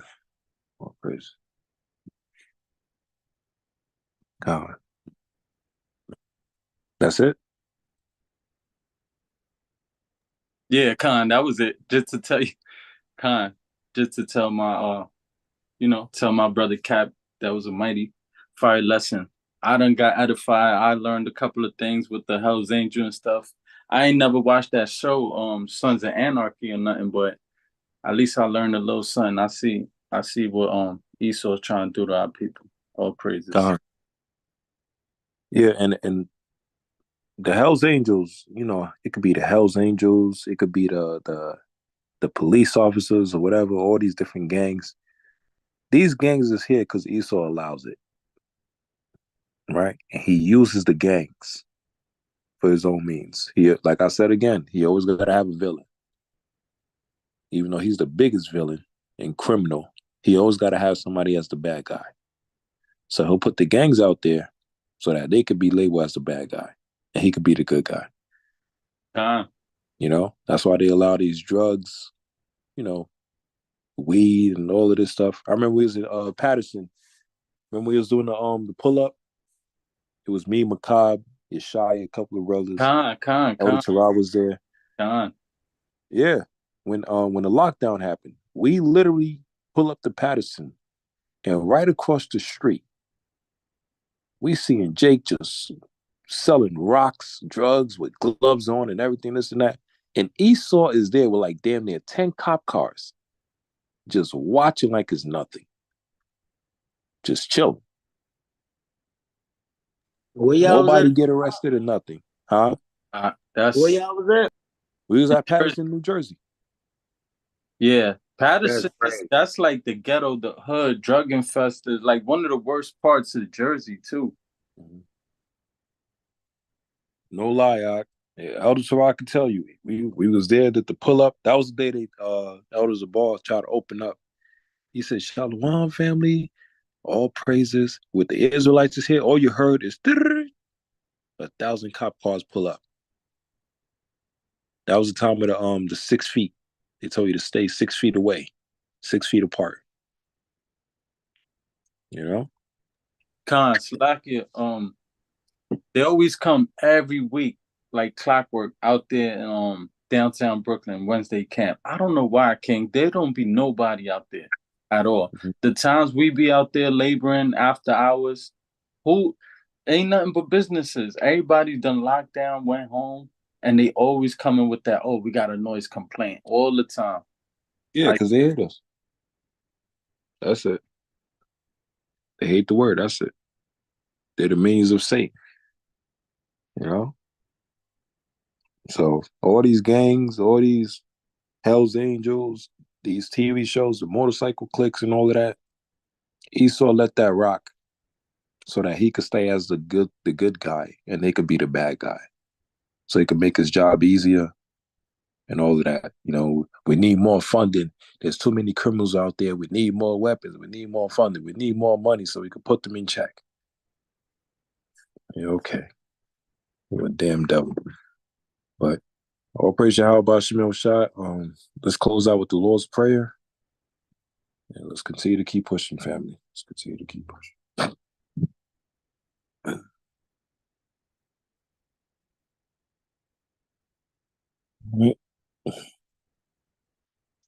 All praise Yahweh Shemel Shai, Bashem Hakadash. Shemai Yasharallah Yahweh Allah Hainawa Yahweh Ahad Abanawa Shabashamayim Kodash Haya Shamka Yahweh Malakovka Taba'a Ratzaka Haya Aisha Ba'ratza Kawa Haya Bashamayim Natananawa Laham Hayawam وصلحنا خبوافنا وكسلحنا وخبوافنا ولا تبيعنا بنسيوان أبال هوشينا ميان راي كيا لك هملاكواف وحالا وتبرف لا ولميم آمين. Amen. Our Father which art in heaven, hallowed be thy name, thy kingdom come, thy will be done on earth as it is in heaven. Give us this day our daily bread, and forgive us our debts, we forgive our debtors. And lead us not to temptation, for thine is the kingdom and the power and the glory forever and ever. Amen. We actually, how about Shemel Shah to please watch over the brothers and sisters of the nation of Israel, all throughout the four corners of the earth, to guide us and protect us and to keep us safe, and also to keep us from the trials and tribulation and the wickedness of Satan, and also to strengthen us as well so we overcome all odds. How about Shemel Shah? Help those that are in need. Help those that are sick. Yahweh Shem Shai. Help those that are low in the spirit to increase in righteousness, to also strengthen us with unity and camaraderie and fellowship as well. Yahweh Shem Shai. And to learn how to move together as a nation and help reveal unto us all our gifts and our talents. Yahweh Shem Shai. So we can use it to push the word in the ministry. And also be prepared and ready for Yahweh Shai in the times that we're in right now. Also to keep us safe, and to bring death and destruction and wrath and righteous judgment on the wicked and upon the heathens and upon those that try to trouble us. Keep us safe once again, Yahweh Shem Shai. The water the wab walam. Amen. Amen. Calm. Amen. On. Oh, priceless. On. Powerful lesson. All praises, all praises. So once again, our spiritual lies recognize real lies. And the truth is where it lies. All praises, family, all praises. Most High keep y'all safe. Have a great night. Get some rest. Let's get ready for Sabbath prep tomorrow. Let's keep at it, family. All right.